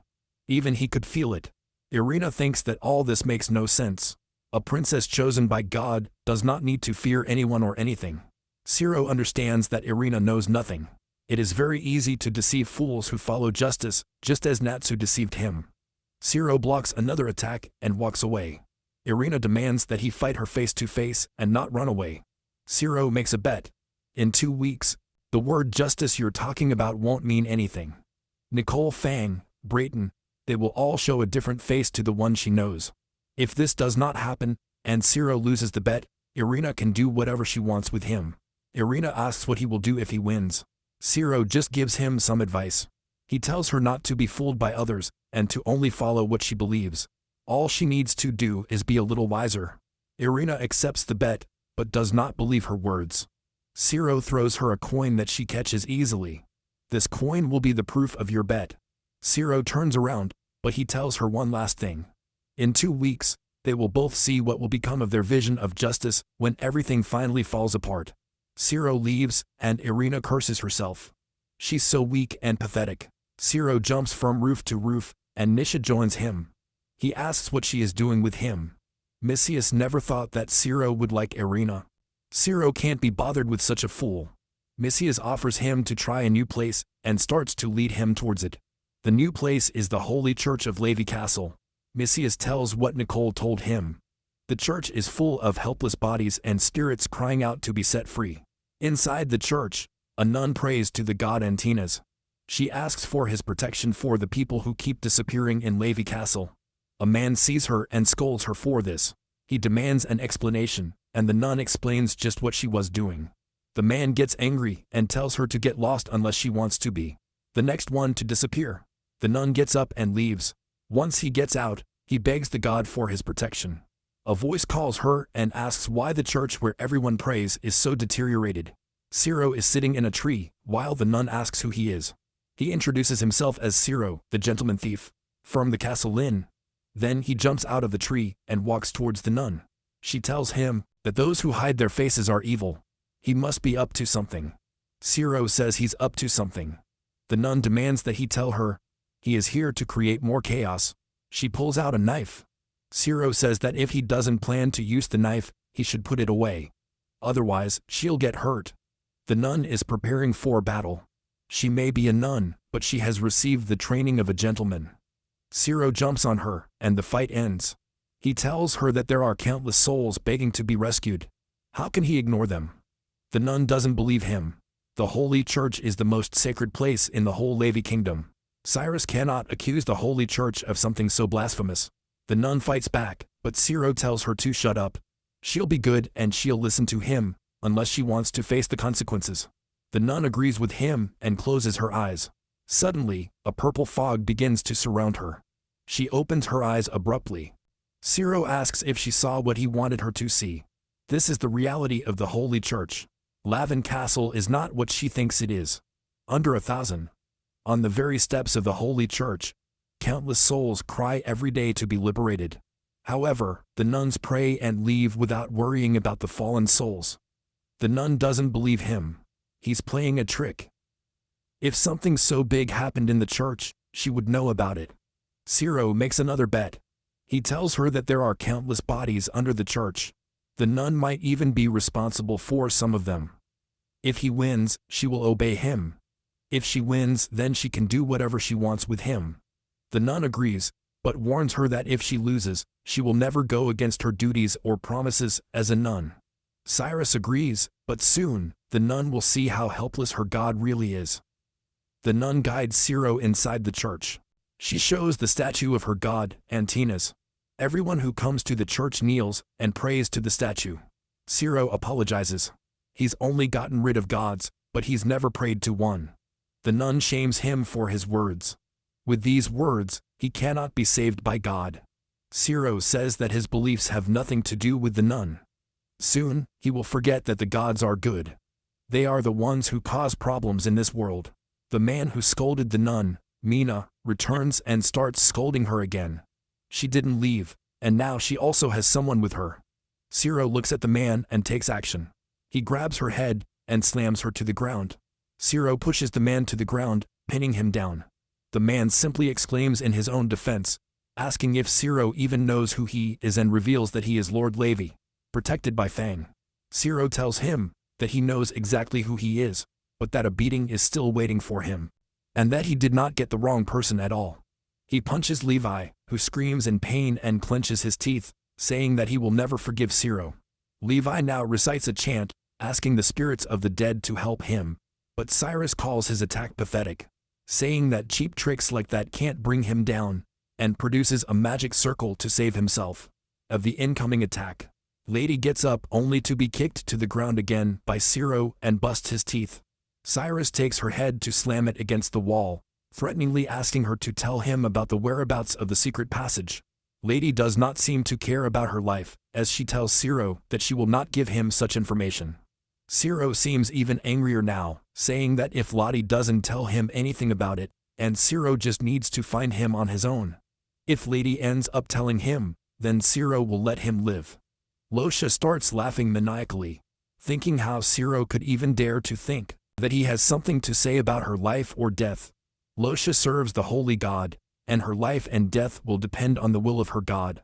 Cyrus does not forgive him this time, crushing his head with enough pressure to finish him off, saying that his god could not save him this time.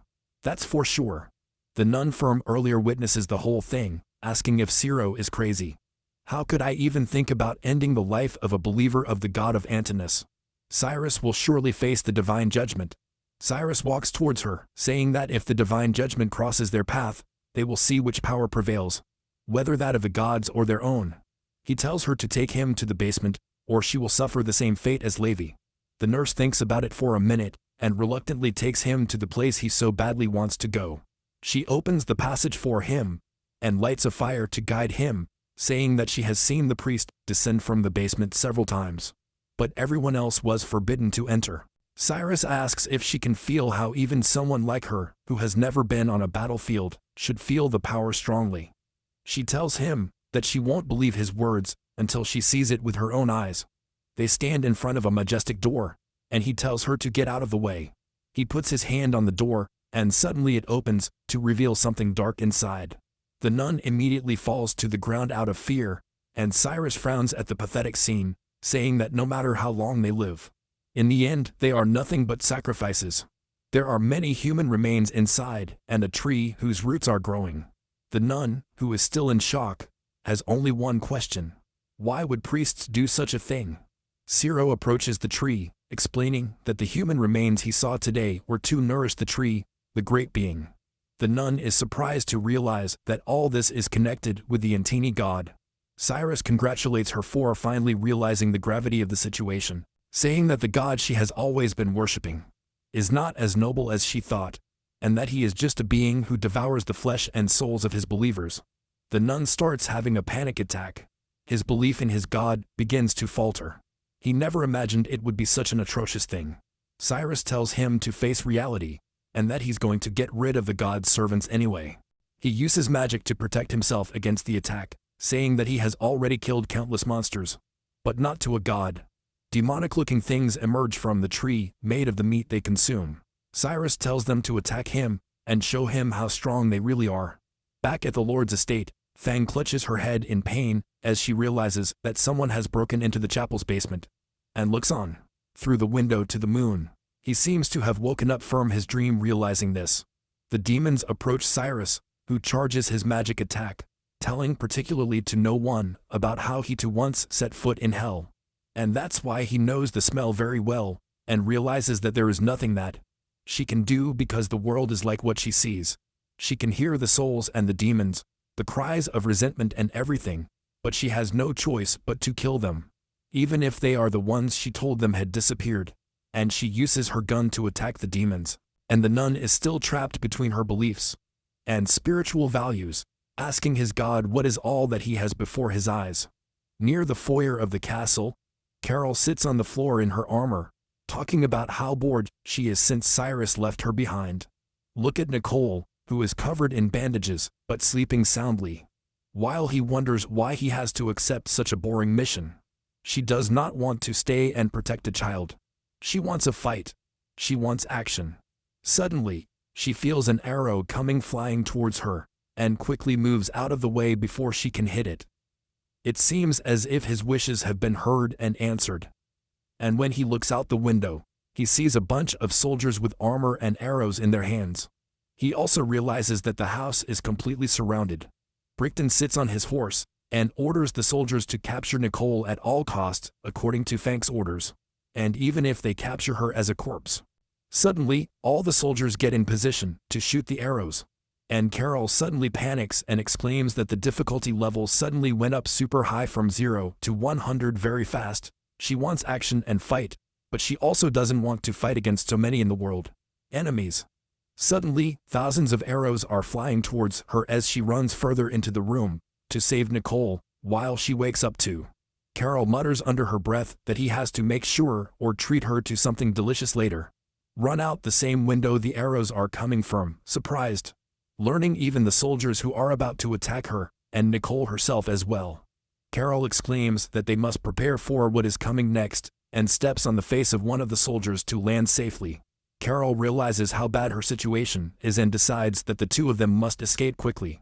But before he can do so, Brayton approaches him with his horse, telling him to hand over Nicole to him, and uses his knight's power, telling him that he will not let Carol escape unless she hands over Nicole to him.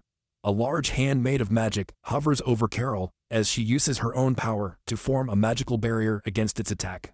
He realizes that he does not have enough energy and power to maintain the barrier for a long time, and just at that moment, the barrier suddenly breaks down. Carol flies back to a tree, and Nicole flies back to the opposite direction from hers. Carol quickly tries to regain her composure. Remember, his promise has been that he would protect Nicole, no matter what. Brayton approaches Carol, grabs her by the head, and slams her face into the ground. Back at the chapel, Ciro has been fighting the demons that emerged from the tree. He exclaims that the monsters were made by fusing the souls of the people who met their end. Now that the souls are free, he tells them not to wander around his place, and to rest in hell. The nun who has been sitting the whole time is in denial now, saying that she doesn't think God would betray her, and that there has to be something more behind all this. Ciro tells her that they should go back now since everything is over. He has friends who are waiting for him, and since he's finished with his job, it's time for him to leave. There is a voice echoing in the room, calling Ciro, saying that since he has come so far, he should not rush back. Ciro is surprised to hear such a thing as he quickly turns around and sees a silhouette made of the remains, talking to him, saying that there is something he wants to ask Ciro. He ends up taking the form of Fang, as he seems to be connected with all the events. Fang wishes him a good night, while Ciro just stands there, staring at the monstrosity in front of him. When Fang sees that it's not enough to anger him, he decides to call Ciro using his old name, Natkin Clan. This blindly angers Zero when he throws his weapon at Fang's silhouette, unraveling it. Cyrus doesn't stop there and uses his knight's power to summon the Flame of Wrath. Suddenly, flames engulf the silhouette of Fang, who praises the former Night King for not hesitating and attacking him. But no matter how hard Cyrus tries, the castle cannot change. The god of Antinous will wake up soon. Cyrus tells him that he doesn't have time to indulge in the last words of a man who is about to meet his end soon, and walks out the door as the room fills with Fang's manic laughter. As they are leaving, the nun runs to Zero saying that the evidence is enough, but she still can't believe everything. The god of Antinous is the god he has worshipped all his life, and it is the god who has brought him peace and happiness. You can't force yourself to betray your beliefs that easily. Cyrus tells him that he can show what kind of god he really believes in and goes up the stairs to get out of the basement. In the Church of the Holy Cross, everyone is panicking about a body that has lost its life, right in the middle of the church. People wonder how something like this could happen in a church. It would be unwise for someone to murder in the church of the god Antinos, and some fear the curse they will face for this. Zero leaves with the nun walking behind her, and the guards notice his presence, explaining that Zero was the one who ended the man's life, and order that they not let him advance any further. Even if he is strong, it does not mean that he can do as he pleases. Some even say that he could be behind the people who disappeared as well. This spreads hysteria among the people of the church. People accuse him of being the demon lord that Fang spoke of, while some praise the god Antinos to protect them, because he is the only one who can defeat the demon that is Cyrus. Zero turns to the nun, Mina, and asks her if she knows that she once witnessed a scene exactly like his. He was falsely accused and burned as the crowd cheered his finish. But, unfortunately, the truth is always ugly and difficult to escape, and is in the hands of the minority. And use the knight's power to knock down the guards and make them lose their balance. They regain their composure and look up to see Cyrus, who has jumped as high as the statue of the god. Cyrus throws a punch at the god's face, exclaiming that he show his true form. The face of the statue crumbles and falls to the ground, and when the dust settles, people look at a bunch of worms that came out of the statue. The worms appear to have 3 horns and a ball of flesh that seemed to beat like a heart. Mana, the nun, also notices, and Pill starts to feel bad about the view in front of her. Cyrus uses his magic to open the ball and reveal nothing inside, and wonders if the real body decided to transfer bodies. Back in Brahiton, hitting Carol, telling her it's over for her. But Carol just smiles at her, saying she's not really sure it's over. She smiles and uses sand, dust and her stinky bottle as a smokescreen to escape his sight and destroy his sense of smell. She punches him in the stomach, telling him to get it off her, and all the other soldiers are also affected by the plague cloud. He runs to Nicole, who is sitting with her face hidden between her knees. Nicole screams to not get caught and to leave her alone, and in doing so, she releases a lot of mana. Carol recoils when she realizes the huge amount of power emanating from Nicole, realizing how bad the situation has gotten. And suddenly, Nicole crashes, releasing all her mana and power. Repressed that he has a large area of effect, and his powers freeze the soldiers in place. He even freezes Carol. Nicole cries in her hands, saying that she doesn't want to hurt anyone else. She seems totally out of it, and totally vulnerable, but Carol is too frozen to do anything about it. Back at the lobby castle, Nicole didn't realize that the gift that fate had given to her would also have a price. So when Nicole used to jump up and come home one day to tell her mom how she had passed the Genius Project exam and been chosen as Fang's lady and Laby's castle lady, her mom just smiles and he congratulated for their efforts. Mikkel jumped up to her mother, who caught her, extremely happy about the fact that she will become stronger and protect even more people. Mikkel never thought she would find herself in situations where she would have to fight a huge bear 4 times her size, but she did. She defeated any enemy who crossed her path, and even the public thought of her as their heroine and savior.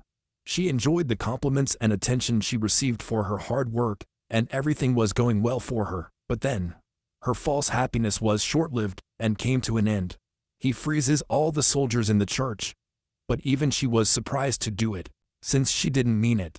Fang told her that it was just a temporary side effect, and that he would do anything to cure her quickly.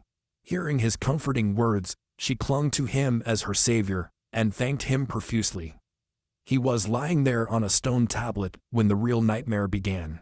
People from the church all dressed up in experimental clothes as he tried to ignore the sirens that sounded in his mind, saying that Fang promised him that he would get better if he put up with it all.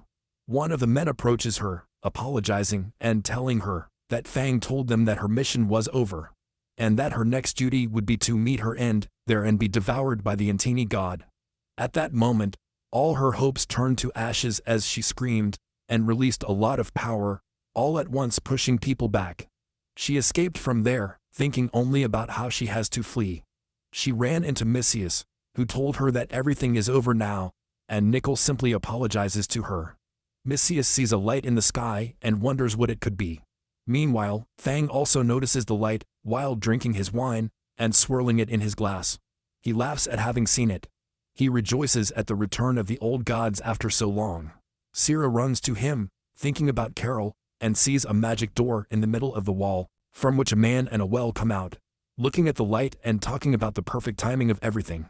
Nicole's power goes out of control as the demon inside her tells her to let her rage consume her. Because the world doesn't deserve to be protected. Nicole has a nervous breakdown, thinking about the promise she made to her mom to be a good girl, and that she won't let anyone get hurt.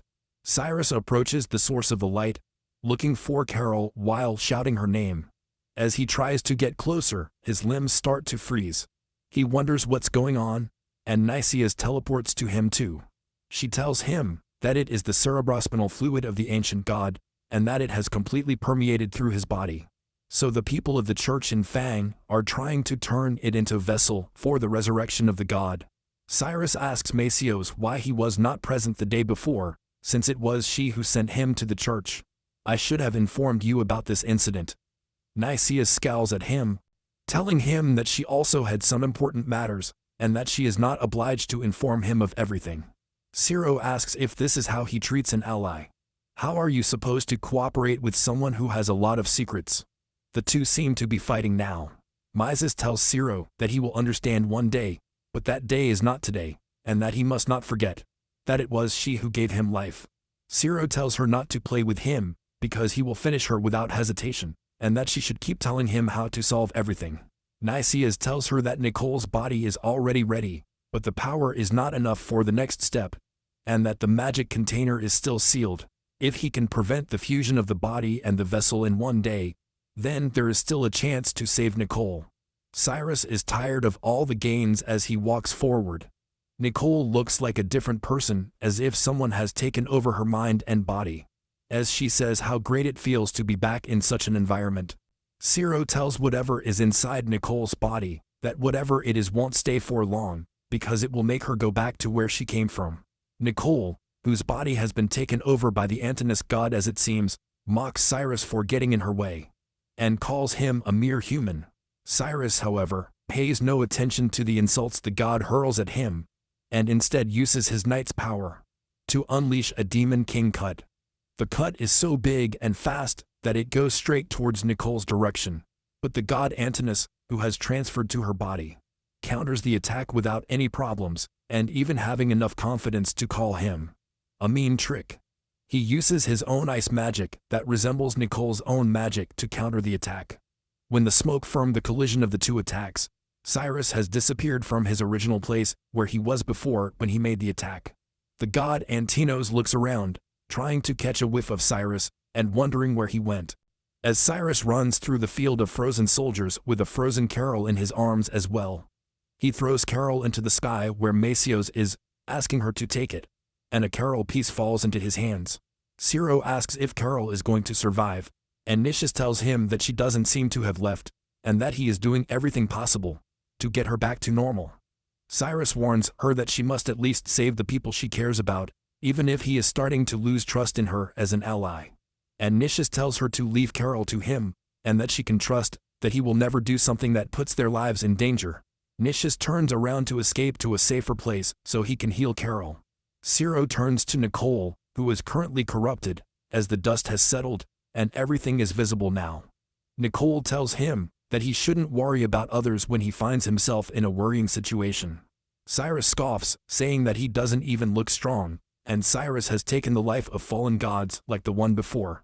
Cyrus gets into a defensive position, and Nicole says he knows what god Cyrus is talking about, the god Carsus, and tells him not to compare him to a weakling. Cyrus tells him that he will be the judge of whether he is the same weakling as Carsus or not, and now he infuses his weapon with his magic. Braheton, although he is frozen, curses Cyrus because his conscience is still alive. Suddenly, Braheton comes out of his ice shell and uses his knight's power to force Cyrus to the ground. Cyrus is also surprised to wonder why Braheton is there at that moment. Braheton ignores his question and turns to this god in front of him, telling him to quickly go to Fang in Levi Castle, who has been waiting for his resurrection. Cyrus exclaims to Braheton, telling him to move, and Nicole notices the petty fight between humans, and he has fun with it. Brayton turns back to Nicole, telling her that everything that has been done was for his resurrection, because he is her future and her hope. Nicole turns around as she says she's going to let the humans sort out their own petty disputes and leaves to find Fang. Zero deflects his magic and yells at Nicole not to run away from him, but Brayton is not done with him and gives him a punch that sends him flying backwards because the punch had the power of the night. Brayton demands the god Sentino to leave quickly, and Nicole uses her own power to levitate and run away to find Fan. Zero's mask falls off from the impact as he says that he did not intend to defeat Brayton, but he has left him no other choice, and now he is going to beat him. Brayton says he can't let Cyrus do whatever he wants like he did at Lady's Castle. Zero smiles as he proposes to see which fist is stronger of the two. In the Church of the Holy Cross, people are wondering why there is something like worms inside the sacred statue, and what they really believed in. Could it be that they really worshipped a demon from hell? Irina enters through the door to assess the situation, while observing what kind of worms are inside the statue, and how they were feeding. One of the gentlemen tells him that they found something scary under the church, and that they are mere gentlemen, and cannot handle something so big by their own judgment, and they ask him to see it. Irina decides to go down to the church basement to see what all the fuss is about, and maybe she will find some answers there too. Also, but when he gets there, he sees a tree and 1,000,000 human remains. She comes closer while wondering what all this show she is watching is really, and finds a teddy bear that probably belonged to some little girl. He realizes that Zero was right about Fang hiding all kinds of things in this city. People bow as the Antinous god, who has taken over Nicole's body, walks the red carpet, and revels in the feeling of being adored by everyone. He notices Fang standing at the window of the building, who is now drinking coffee, while waiting for the descent of his beloved god. The knights lead the way for the Antinous god, but he asks them why Fang didn't come to greet him by himself, but decides to let him pass, since Fang was the one who revived him after all.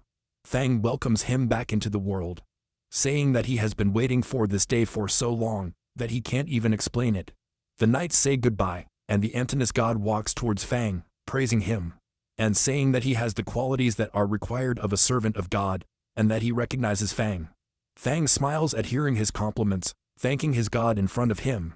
Mikhail stands in front of Fang with the sign frowning, asking why Fang does not kneel before his beloved god.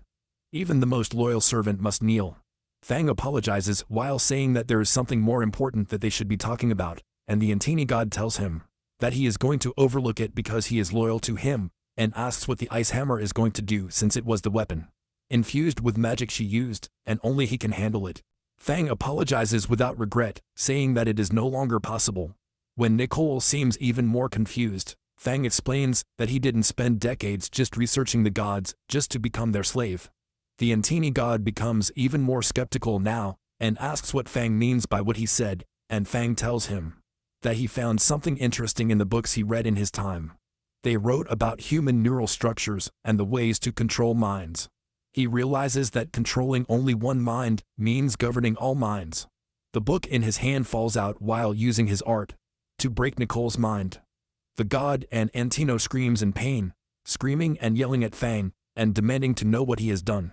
Fang tells her to kneel in front of her real master, and Nicole grabs his head, telling Fang not to be ridiculous because he is a god, and that he would never kneel in front of a human. Fang uses his power again, and the Antinous god trembles, and Fang pressures him even more, telling him to kneel, which forces the Antinous god to kneel for real. Fang stands over the all tall and proud. Fang smiles as he asks if he knows why he used a little girl's body as a vessel for him, because by destroying a really beautiful girl, all the beauty in the world also collapses. He tells her that he injected the liquid into her body that contained a black magic potion so he could control Nicole. It was not just the cerebrospinal fluid of the Antini god. Because of the black magic fluid, Nicole's body, because her personal prison, and the one who should kneel, should be the god before him. Outside the lobby castle, Ciro and Braheton are still fighting, as Braheton flies out backwards, as Ciro comes up to him and grabs him by the face again, telling him that it's all over for Braheton. Braheton now. Braheton laughs at him, saying that the real fool is Cyrus, but Cyrus asks him if he even understands what kind of Antini gods. It's going to end everyone's life. Braheton laughs as he says that everyone knows what a god is.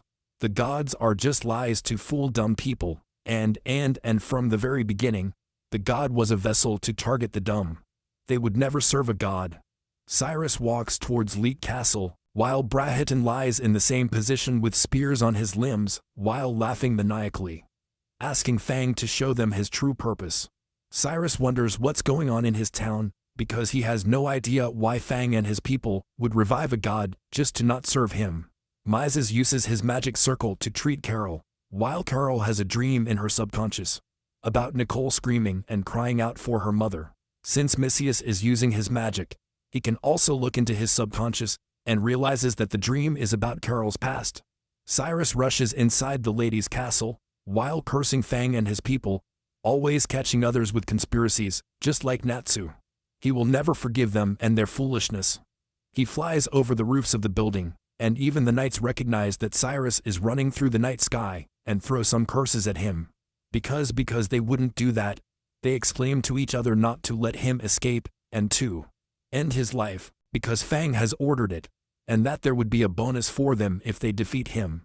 Up there in the sky, Cyrus has no time for his tactics, and uses his knight's powers to deliver a powerful punch that hits the ground, and sends everyone in the vicinity of him, except himself, of course, flying away.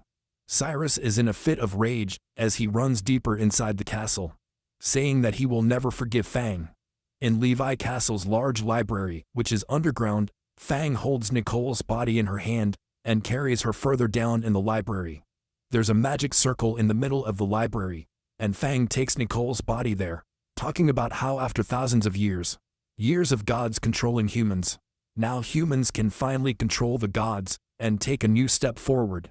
There are statues around the magic circle that release a magic stone, a fragment of the ice hammer, demanding that they respond to his call and grant him the supreme power. The door to the library room opens as Arena enters to stop him. Arena is in an offensive stance as she seems determined to stop him. Fang, who is oblivious to her findings, asks her if there is anything wrong that she would like to report to him, and she tells him that she finally understands why and what she is doing all these things for. These horrible things. He used to tell Arena that in order to become a friend of justice, a person should unconditionally believe in God. So why is Fang doing all this? Fang tells him that everything is over, and the god of you will not be resurrected, and they must gain power to oppose the god before that happens. Irina responds again, saying that just to obtain such power, she has sacrificed so many innocent lives. And Fang exclaims that she has no power and that they are at war. Those without power are eventually devoured, and there is no other way.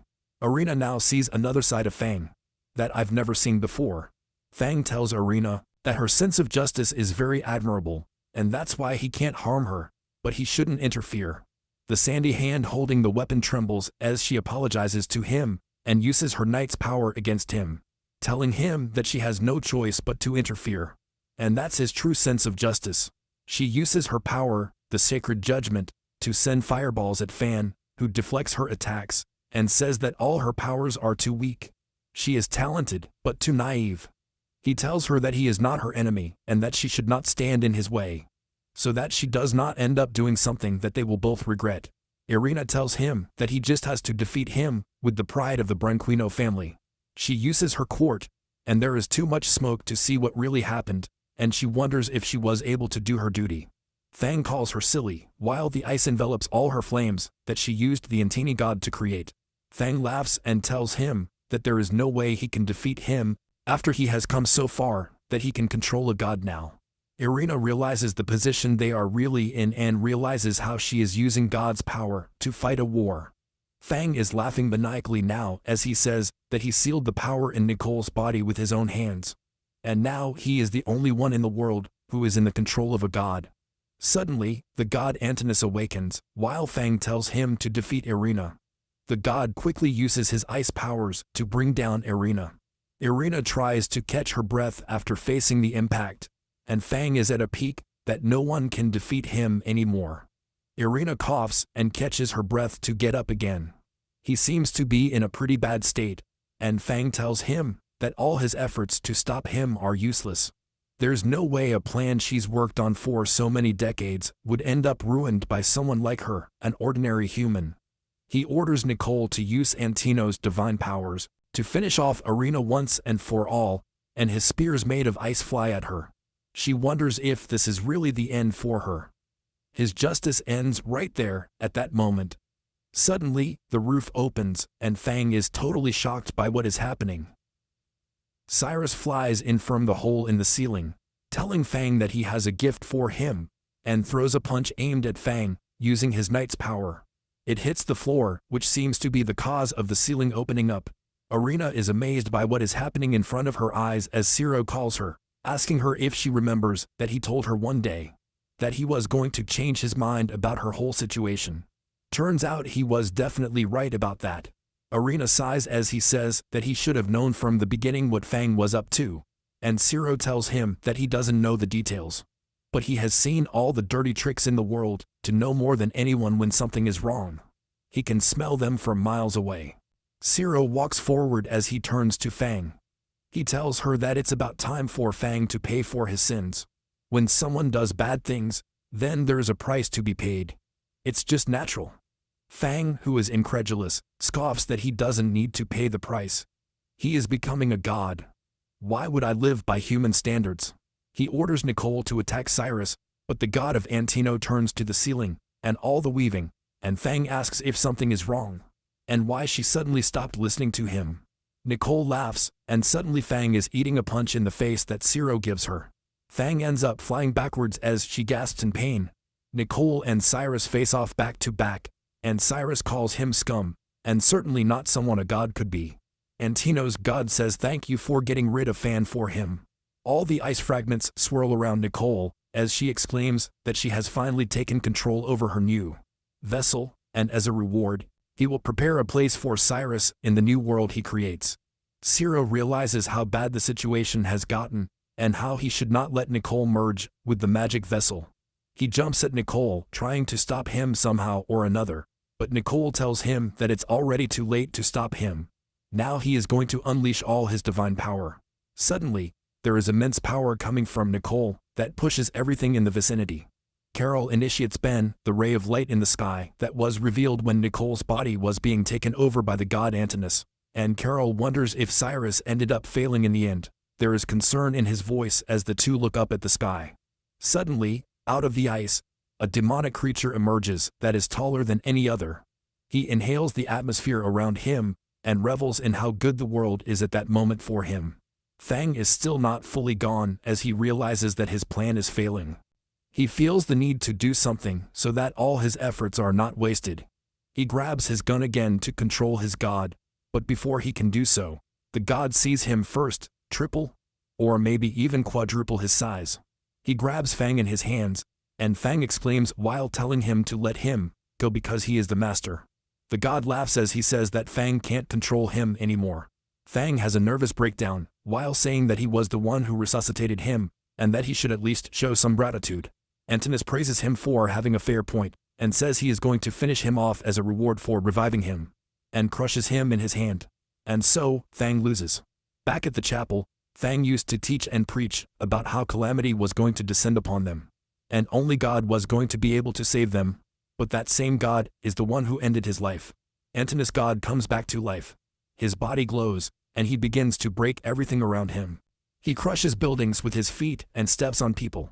Everything is falling apart. The sky is dark. People are running and screaming. Under a heavy rock, Irina is trapped. He can't move, and he's having trouble breathing, but he doesn't want to give up. She tells herself she has to move on. She will not lose. Suddenly, the rock breaks, and she is pulled out. It's Ciro. Irina is happy to see him. Ciro makes a little joke and asks if she is still alive. He says he's lucky. Irina is hurt but grateful. Asks if it is true that the holy god has returned. Ciro nods. Irina looks worried. He wonders what this means. Will this save him, or will it be the end? In the distance, Antinos walks through the village. He steps on homes and people as if they were nothing. Someone is screaming for help. Another person screams and asks what the monster is. Antinos looks at everyone running and says that people are the same as they were 5,000 years ago. He lowers his body and watches them. People get scared. A little girl cries and asks where her mom is. Antinos raises his hand and uses an ice attack. People near him freeze, and then their bodies break into pieces. Antinos laughs out loud. He says he will eat every human.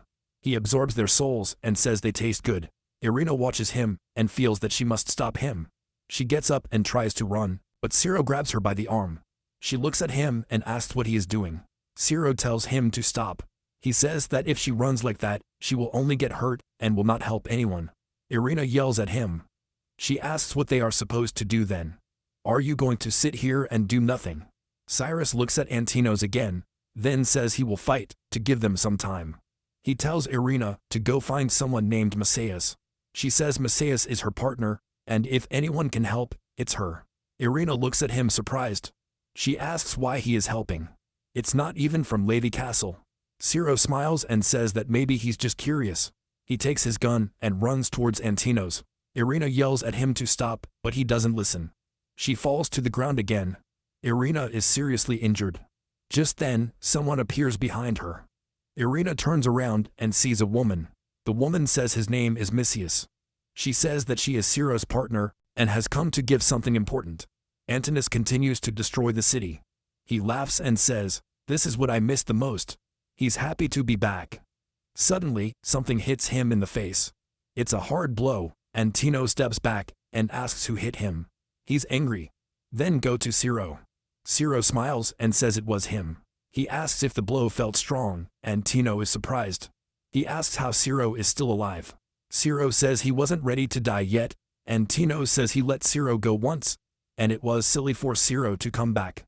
He raises his hand to attack. He says that if Ciro wants to fight, then he will not hold back. He hits, but Ciro moves out of the way. Ciro says he's here with a smile, and Tino laughs and says he'll play along. While they are fighting, Ciro thinks about Mises. She hopes he doesn't come in not knowing what he's up against. He wants to protect her. He doesn't want anyone else to get hurt, even against a god. Cyrus is still fighting for Irina, for Messios, and for everyone else. Irina raises his gun and points it at Messios. She looks serious and asks who Messios is and why should I believe anything she says. Messios remains calm. She says it doesn't matter who she is. What matters is who Irina is. Call Irina the lady of the Branquino family. Nisha explains to herself that Cyrus cannot be Antinous by himself. He looks at Irina and says that they will need her help.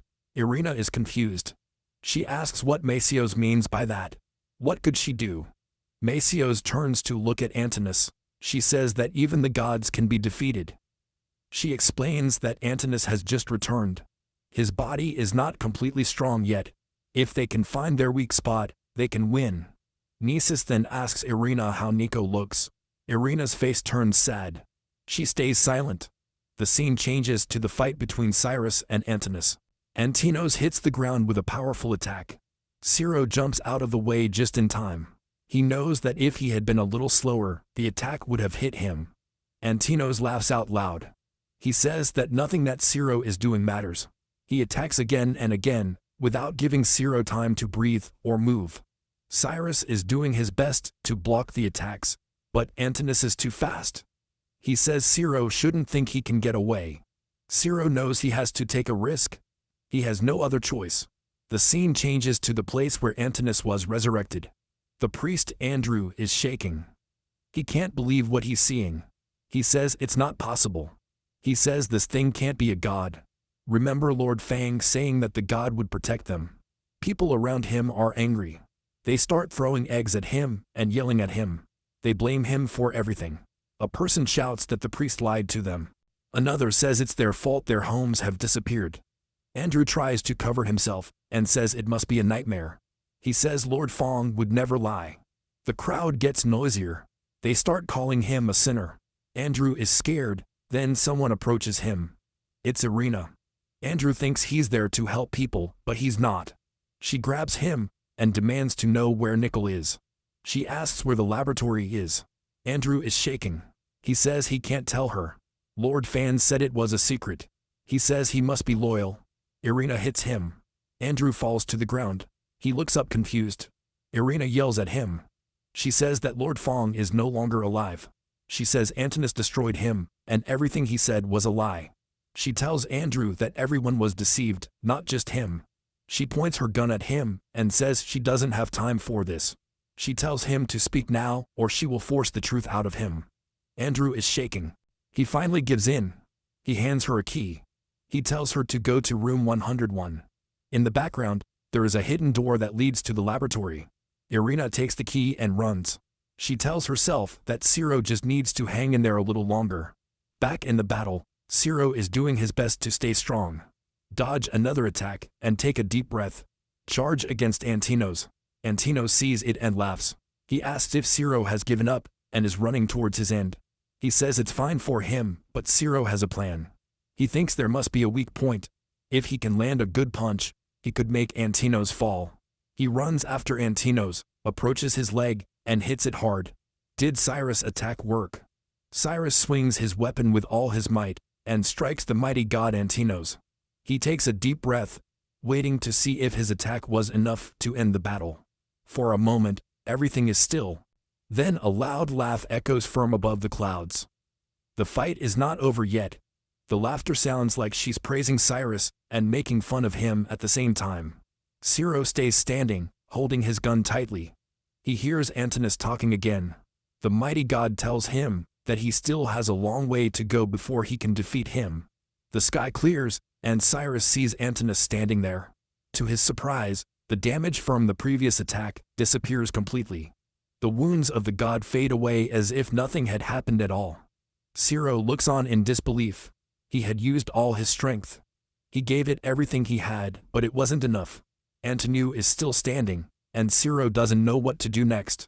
While he is there, not knowing what to do, a voice suddenly calls him. Ciro hears him, but he doesn't stop. Instead, he charges forward, ready to strike again. But before he can attack, something lands near him. It's a gun, a new one. Ciro turns around and sees that Mishu has thrown it at him. He picks it up and looks at it. Surprised, he turns to her and asks where she got the gun. Mrs. tells him that it is a gift from Lady Arena. She said Ciro could use her in this fight. Ciro looks at the gun in his hands. He feels confused. Why would Lady Arena give him something so valuable? The scene changes, it shows what happened before. Lady Arena gave the gun to Misius before he left to look for clues as to where Nickel was. She asked him to give it to Ciro. Masios had asked if she was sure. The gun was very important. He belonged to the Branquino family. Lady Arena had said yes. I knew she was special. He was the pride of his family. Normally, I would never give it away, but I trusted Ciro. He even admitted that he had once lost a challenge against him. Back in the present, Ciro grabs the gun tightly. She may feel that she is powerful. Nicias tells him something important. If he uses his red liquid on the gun, he will start following your orders. Ciro listens to her and looks at the sword. He thinks about what she said, then Antonu laughs again. He says that no matter what tricks they try, they will not help Ciro to win. Then, the god sends a huge burst of energy towards Cyrus. She is brilliant and full of power. Nicias watches with concern, thinking, it may be too much, but Cyrus stands firm. He's not backing down. He raises the gun and says now is the time to strike back, and or towards his red liquid in the Branquina gun. As soon as he touches the sword, a bright yellow light shines around him. The weapon comes alive with energy, and Tino sees it and looks confused. Something is happening that I did not expect. Nisus explains what's going on. It says that Cyrus belongs to a legendary race of demigods. A long time ago, there was a breed known as the Lions of Wrath. They had red liquid, filled with fiery power. That same power flows in Cyrus, and now it also flows in the weapon. Cyrus holds the sword tightly. Look at Antinos with serious eyes. This is your chance. The gun shines brighter and brighter. Then, with all this power, Cyrus sends a huge wave of fire to the god. The explosion of fire hit Antinos directly. He can't stop it in time. The flames of the weapon illuminate the battlefield. For the first time, Antino is reeling. The god seems shocked. Ciro coughs. He is tired and weak, but still on his feet. He wonders if he finally did. This ended the battle. The dust is starting to settle. Everything becomes silent. But then, to Cyrus' surprise, Antinous gets up again. The god is still standing. Ciro can't believe what he's seeing. Far away, the scene changes. Captain Irina is running through a broken hallway. He yells at the nearby guards, telling them to leave quickly. The place is falling apart. It's not safe anymore, but Irina doesn't stop. She's moving on. He knows he has to find the lab. While running, he comes across a strange door with a picture on it. He opens it and enters a hidden room. Inside, he sees many shelves filled with colorful bottles, jars, and old books. This is the secret laboratory. He steps forward and takes a dusty piece of paper from a table. As he reads it, his eyes open wide. The paper says that Mako Branquino could be used for experiments. She says she was chosen because she is part of the Branquino family. Irina grabs the paper tightly. This news changes everything. She looks at the paper, surprised by what she has just found. Captain Irina stays still. Her eyes are wide open as she looks at the paper in her hand. Read the words over and over again. They say that Lady Nicole is part of the Branquino family. Irina feels surprised. She never knew this. Could Nicole really be his family? She begins to feel confused and hurt. Everything you thought you knew now feels like a lie. The scene changes to Lady Castle. Lord Raiden is having a serious conversation with Lord Fong. Lord Fong's guards are around the room. Lord Fong is calm. He says it's all over now. He tells Lord Raiden that the honor of the Branquino family means nothing to him anymore. He says he could destroy the whole family with a single word. Lord Funk stands up and looks Lord Raiden in the eye. He offers a deal. If Lord Raiden gives Lady Irina to him, he won't hurt the rest of the family. He says their alliance can stay strong. He asks what Lord Raiden will choose. Lord Raiden is silent for a moment. He then asks if Lord Fong really wants to destroy the Branquino family just to bring back an ancient god. Lord Fang smiles a little and says yes. He says he has no choice now. He promises that if Lord Raiden joins him, he will still have a good life. Then he reminds her that the castle is surrounded. His guards are everywhere, but Lord Raiden is not giving up. He says he won't turn in Lady Irina. He says she's the only person he really cares about. Then, after a short pause, he makes another offer. He says he will give Nicole instead.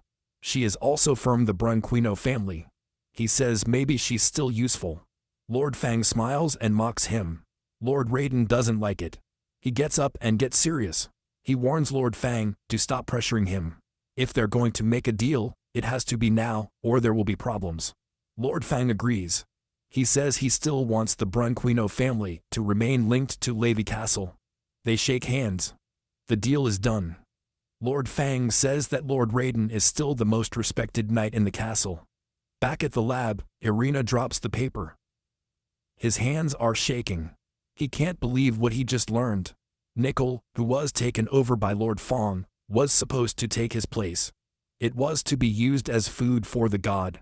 That means Nicole is his half-sister. Both are from the same Branquino family. Irina feels heavy inside. She clenches her fists. Everyone else knew about it and kept it from them. Was she the only one who never knew the truth? That thought makes her angry. He bangs his fist on the table and screams. She says they should have never messed with her. Remember when Levi Castle was destroyed? Remember the pain and betrayal? She can't forgive them. She runs out of the lab. He knows he has to move quickly. He must save Nicole and stop Lord Feng's plans before it's too late. Away from there, the struggle between Cyrus and the god Antinous continues, and Tino gets up again, completely unharmed. Ciro is still standing, but he is weak. He's out of power. Misius looks at him and asks if he can move on. Ciro says things are not going well. The sword he is using is strong, but it requires too much energy. Misius tells him that he is not even from the Branquino family. It's already amazing that he can use the sword. Ciro shakes his head. He says that being awesome isn't enough when fighting a god, and Tinos picks up a giant object and throws it at them. He is fast and full of power. The god laughs and says that Cyrus is just acting like a hero. He says that humans can never beat the gods. Ciro turns to Misius, asks if there is any other way. He says that she always talks about fate. Maybe fate can help them now. Misius says that fate does not give answers. It just shows a lot of different paths. Ciro starts to think, what roads are left? Before they can act, a voice calls from a distance. It's Captain Arena. She jumps up and uses a strong attack. He calls it the power of the night, sacred judgment. He hits Antinous hard and knocks him to the ground. She lands next to Ciro. She's tired, but she's staying upright. He tells Ciro that he was right. There is no peace, no love, no justice unless people do it for themselves. He says Lord Fang was lying to him the whole time. Although she is upset with this world, she still wants to protect it in her own way. She holds out her hand. She asks Ciro to fight with her. She wants to stop the plans of the god. Ciro smiles. He says he's grown up a lot. He takes her hand and stands next to her. They are ready to fight together, and Tino gets up again. It's not over yet. Irina tells Ciro not to worry. He says the Branquino family is always up to the challenge. Ciro hopes it's true. He tells her to show him the strength of the legendary Branquino family. The holy god stands tall, looking at Irina and Ciro. The air feels intoxicating. There is power all around him. Irina turns to Ciro and asks him to give her the gun. Ciro hands it to her and says she always felt sluggish in his hands anyway. He says he can't use it. Irina holds the gun tightly with both hands. She looks at her. She says that this is not just any sword. It is a sacred weapon made from the profound power of his family. He says that someone outside the Branquino family, like Ciro, will never be able to use his full strength. Only someone with Branquino blood can bring out his true power. Close your eyes and take a deep breath. She calls her ancestors. He begs them to give him strength. He asks for the power to fight against Aegon, the strongest god. Ciro watches in silence. Feel the air change. Suddenly, energy surrounds Irina. It revolves around him like a strong wind. The light is getting brighter and brighter. Months she watches in surprise. He says that this is the true power of the Branquino weapon. It only glows like that when someone in the family wears it. That moment is here. Irina now shines with power. She stands tall and proud. His eyes are full of fire. He faces Antino without fear. Ciro looks at her. He is amazed. Irina says she will stop Antinos and save Nickel, no matter what. Then she turns to Ciro and asks if he will help her. Ciro smiles. She says she doesn't know what her full plan is, but she will follow it anyway. Antinos watches them and says that their little talk is over. Attack fast with a big bang. Of power, but Irina and Ciro move quickly. They jump just in time. They rise into the air ready to fight. While flying, Irina asks Cyrus to keep Antinos busy. Ciro nods. He says he can do that. He charges at the god and swings his gun, but does nothing. Antino laughs and says it's useless. He strikes back at Ciro. The attack gets difficult. Ciro falls to the ground. He's in pain and it's hard for him to breathe. His body is seriously injured. He tries to get up, but he can't move. Antinos walks towards him. He puts his foot up and says that all this effort is useless. He says that humans cannot beat the gods, but far behind him, Irina does not give up. He raises his shining sword above his head. He shouts that in the name of the Branquino family, he will defeat Antinous. Then he charges forward with all his might. Its blade pierces the body of the god. Again and again, she attacks. Antinous, once so sure of himself, now looks surprised. I didn't expect so much power from a human. Irina is moving on. His sword strikes his chest over and over again. Marks and holes appear on the body of the god. Each blow weakens more. Then Irina screams. She calls the name Nickel. His voice echoes throughout the battlefield. She tells Nickel she's here. She says she has come to help. Deep inside the body of the god, it is dark. Mikhail is trapped. He can't move, but he hears something, a voice. It is soft at first, But it gets stronger. It's Irina's voice. Mikhail's eyes open slowly. She hears her name being called. She hears her half-sister's voice calling her back. Outside, Irina stands her ground. His sword shines with light. His heart is full of hope. He knows that Nicole is inside Antinous and he will save her. The Antinous god is not gone yet, but, for the first time, he is trembling. He's not sure. He's scared. Irina runs forward and hits the Antinous god right in the chest with all her might. His shining sword glows as he goes through it. She reaches out her hand and calls Nicole. He begs you to answer. Antinous screams in pain. His huge body is shaking from the attack. Ciro watches in a state of shock. He didn't think this would happen. Something is changing. Misius seems calm. He turns to Ciro and explains what's going on. He says the sword is special. She only shows all her power when she is wielded by someone from the Branquino family. That's why he's reacting like this. Ciro's eyes are wide open. Suddenly he understands. Nicole must also be from the Branquino family. Ask what is the connection between Nicole and Irina. Are they sisters? Irina does not stop. Keep calling Nicole with a voice full of hope. He thinks Nicole is still inside. Somewhere deep inside the god, Nicole hears something, a voice. He's calling her by her name, and Tinos is angry. He says that Irina is too stubborn. He brandishes his arm and attacks her with great force. Irina dodges the first blow, still shouting Nicole's name, but the next attack is too fast. He hits her hard. Sao sent flying through the air and crashes to the ground. Dust fills the air. Irina lies motionless, injured, and can barely move. Ciro sees her fall. Her heart sinks.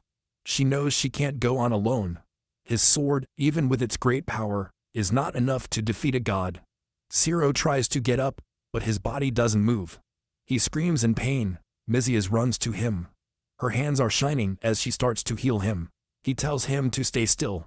His injuries are serious. If he tries to fight now, he might get in Irina's way instead of helping her. Ciro nods slowly. He stays downstairs, but whispers, asking Irina to please hold on. Irina gets down on her knees. Her breathing is heavy, and Tina stares at her. He says humans are dumb. She says they broke Nicole to pieces, and now they want to save her. She tells them that Nicole chose to sleep because she was angry. Angry with the world. Angry just like him. That's why he accepted his soul. Then Antinous lifts a huge glowing ice hammer into the sky. Cold wind is blowing everywhere. The ground freezes. Ciro and Irina look terrified. The hammer shines brighter and brighter, and Tina screams that this is the end. He says he will crush the world in one fell swoop. Hit the hammer hard on the ground. The ground is shaking. A loud explosion explodes in the air. Irina is sent off to heaven. It crashes again. His body is weak. Her eyes fill with tears. He wonders if this is really the end.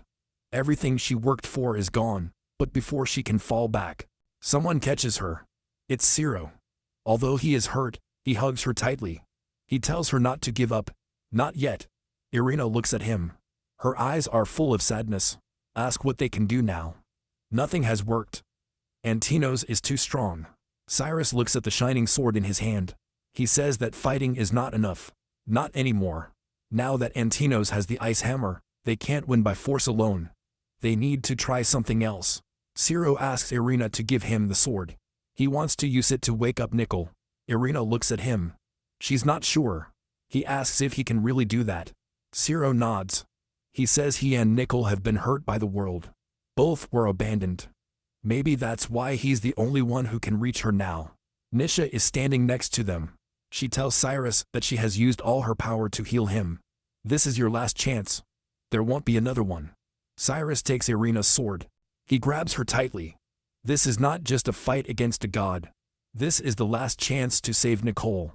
The last chance to bring her back has begun. Things are getting really intense right now. Irina slowly hands over her brilliant Kino brain weapon to Ciro. It immediately becomes clear that something big is about to happen. Cyrus takes the sword without any fear and takes a step forward. Irina is watching him closely. She's worried. He asks what he plans to do, but Ciro doesn't turn around.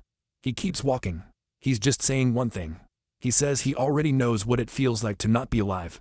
He says he has seen how terrible hell really is. That's when everything fits together for Irina. She remembers something. A name, a person from the past. He asks if Zero is really Klein. Hearing this, Zero finally stops. He turns around and smiles a little, surprised that anyone remembers who he really is. It's been 3 years since someone called him that. Irina is surprised. He asks if he is the same gentleman who was burned at the stake. He remembers how Princess Natsu had him executed for treason. She can't believe the person in front of her is still alive. Cyrus simply says that he came back from hell. He says that anyone who has seen what he saw down there knows how cruel the world really is. And that is exactly why he is going to bring down the Antinous god. Then something huge happens. Zero kneels down and puts his hand on the floor. The earth around him begins to glow. It begins to accumulate power. He calls out the name of a special skill. He calls it the power of the crazy ghost knight. Talk to the souls underground. These are the souls of people who were full of repentance. He asked them to lend him their power so that he could end this curse once and for all. Irina steps back. She doesn't know what to say. He sees that his body begins to change. His energy is increasing. She realizes the truth. This is not just any gentleman. This is the old Night King. Far above them, Nicaeus floats in the sky. She observes everything with serious eyes. She says that Cyrus has been waking up since he came back from hell, but there is a cost. She says that people who use spiritual power like this don't live long. He wonders if Zero is really ready to risk his life again, but Zero is calm. His eyes are serious. He says the world is broken. That's exactly why he has to fight. He says that he is going to save Nickel, and that he is going to defeat the god Sentinos with his own hands. Then he runs forward without waiting. Irina falls to her knees. She's overwhelmed. He can hardly believe what he's seeing. Antino sees Cyrus coming. She laughs and calls him a fool. He says that Cyrus has already been defeated once, and yet he is still fighting. Zero is moving on. He says that when someone is betrayed by the world, it gives them more reasons to move on. Even when there is no hope, they fight harder. Remember a moment from the past? Princess Natsu had once asked him if he was ready to wear the knight's robe. She told him it meant giving her whole life to protect others. She had asked him if he was really ready to do that. But now Zero remembers the truth. She was the one who betrayed him. She was the one who poisoned him. In the present, Antinous picks up his giant ice hammer and swings it to crush him.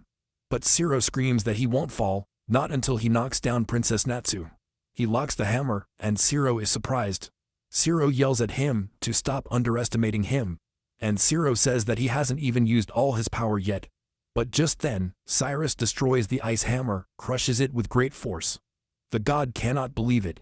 He wonders what Zero was trying to do, but still thinks it's useless. Zero is not finished. He closes his eyes for a second, then apologizes. He says sorry to the Branquino family. He knows he's not one of them, but he still asks for his power. Irina is surprised. She sees something. The power of his lineage is flowing to Cyrus. His sacred weapon is responding to him. Then comes the final charge. Cyrus runs straight to the god. Antinous is angry and runs towards him too. Both are running at full speed. And at that moment, Cyrus cuts through Antinous again and again. His gun is moving fast. With a powerful blow, he cuts the god deeply, and as he attacks, he screams with all his heart, "Call Nickel." He begs her to answer him. Zero stands upright and calls Nickel again. Her voice is strong and full of emotion. He asks you to please listen to him. Deep in the darkness, Nickel hears something. It's a voice he knows. It sounds gentle. He feels kind. Slowly, his eyes begin to open. Zero is still talking. He tells her that he understands her. He says he's been through a lot of pain. She knows her heart has been hurting, but she also says it's not too late. There is still hope. There's still time for her to come back. She tells him that the people who hurt her are gone now. They can't hurt her anymore. She reminds her that those who really care about her still love her deeply. He begs her not to laugh. Renda, he calls her by name over and over again. Her voice trembles with feeling. Tears begin to fall from Nickel's eyes. She's trying to move. She tries to escape from the dark place that has trapped her for so long, but her heart feels heavy. She tells herself that maybe the world doesn't need her anymore. He is afraid of hurting someone again. She thinks it might be better to stay hidden forever. That way, no one will hate her again. Outside, Ciro continues to struggle. I was to every ounce of strength she has left. He hits Antinos over and over again. He screams that he will save Nickel no matter what. Inside the body of the god, Nickel hears him once more. Her tears are falling faster now. She asks herself a question. Could someone really be trying so hard to save her? Antino gets angry. He tells Ciro to stop, releases a powerful freezing attack. The ice wraps around Ciro, and he screams in pain, but Ciro refuses to stop. It breaks free of the ice and spreads out again. He calls Nickel, asking if he can hear him now. Nickel is crying. She's not sure yet, but she's starting to believe. He wonders if Ciro really means it. God is attacking again. The attack causes Ciro to crash to the ground. He coughs and tries to get up. He gets up slowly even though his whole body hurts. He says he's not done yet. He can still stand. He can still fight. Antino gets very angry. He hits Ciro over and over again. Every blow is strong. Ciro falls but gets up every time. The god shouts that no matter how hard Cyrus tries, nothing will change. He says Nicole will never come back. He says humans are the ones who hurt Nicole in the first place. She tells Ciro that kind words will never reach her. Only he, the god Antinous, can keep her safe. But Irina watches from up close. She sees what's going on. She gets it now. Ciro just needs more time, a little more time, to catch up with Nicole. Grab a gun and clench your fists. She says this is her home. She will protect him. She says she's not afraid anymore. With courageous steps, Irina charges against the god. Cyrus is lying on the ground. His body is shattered. He feels that this could really be the end. He can barely speak, but he still talks. He says Antinos could never understand. Yes, Cyrus was betrayed. Yes, he knows the pain. But even after all that, he still wants to live. He still wants to find happiness. And she thinks Nicole deserves to find her too. Nicole hears his words clearly now. They reach his heart. She is starting to believe in them. She's starting to remember. She remembers Ciro.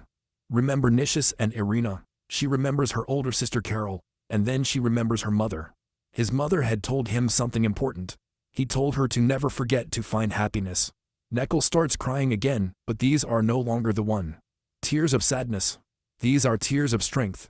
She says she won't give up anymore. With a loud scream, Nicole breaks free from the ice that holds her. A bright light springs up from the deepest, and Tino feels something strange. Look at his chest. A strange glow appears. Something's wrong. Ciro sees this as his opportunity. He runs forward with everything he has left. Increase the speed. Then, with all his strength, he throws the Branquino weapon into the air. The sword flies high. Irina jumps up and stretches. She catches the sword and holds it tightly. Close your eyes and call your ancestors. She begs them to help her now. Ask for the power to end this. Ask for the strength to stop the great disaster. He wants peace to return. With fire in her heart, Irina charges forward. She swings the sword and hits Antinous with all the strength of the Branquino family. Antinous can't believe what's happening. He screams that he had just restored his body. He says this can't be the way it ends, but it is. With a last cry, the mighty god Antinous sees. His body breaks. The battle is over. Nicias watches with calm eyes. She feels relieved. Even the old god is gone now. Peace seems to be returning to the world. Those who fought with all their heart can finally rest. But can they really? The god Antinos, now weak and broken, speaks again.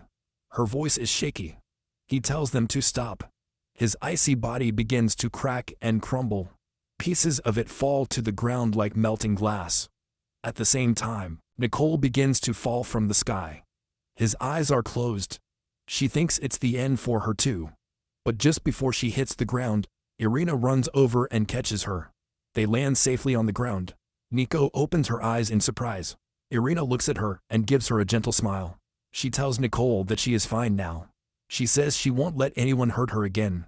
Not far away, Nicias runs to Cyrus. He is seriously injured and lies on the ground in pain. Nisi sits next to him and says that he is cruel. Someone who has already met his end once shouldn't have to risk his life like that again. Ciro smiles despite his pain. He says it couldn't be helped.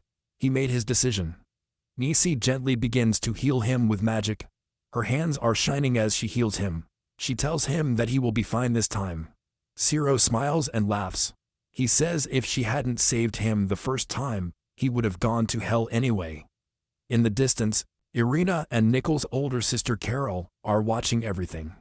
She is amazed that they really defeated a god like Antinous. But before I can take a step forward, something strange happens. A strange weapon appears and envelops her. He locks it in place. She can't move. Carol quickly turns her head and sees someone behind her. He is a tall man with a mysterious look. His presence is strong. Carol squints and asks who it is. Then something changes on his face. She suddenly recognizes him. The man looks at her and says it's been a long time since they last saw each other. Back on the battlefield, Irina looks around. Something feels strange. He wonders if the god is really gone. Can it really be over? Suddenly, a loud noise resounds all over the earth. Everyone turns around. The pieces of broken ice on the ground begin to come together again. Everyone is watching in shock. Antino gets up again. His body is forming once again. His voice is full of anger. He screams that he will not accept defeat. Everyone freezes. They thought the battle was over, but it's not like that. Antinos forms a weapon in his hand. He laughs and says that after getting out of hell, he refuses to lose so easily. Irina grabs her sword, but her hands are shaking. She says her power has run out. He has nothing left, but before Antinos can attack, something engulfs him. It's the same weird gun that got Carol.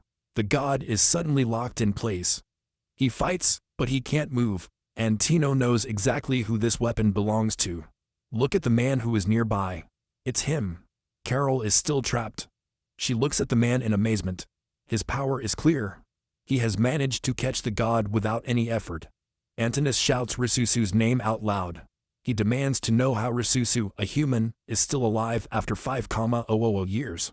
Risusu looks at Antinous calmly. He says it's over now. The old gods have had their time. His era is over. The world must move forward.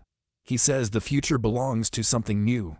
Then, without a real fight, Risusu ends up with Antinous. Just like that, the god is finally defeated. His body begins to fade. As he disappears, Antinu lets out one last laugh. He tells Reizosu that although he won, he is still only a human. He says that Reizosu is a fool for thinking that dreams can come true only by defeating a god.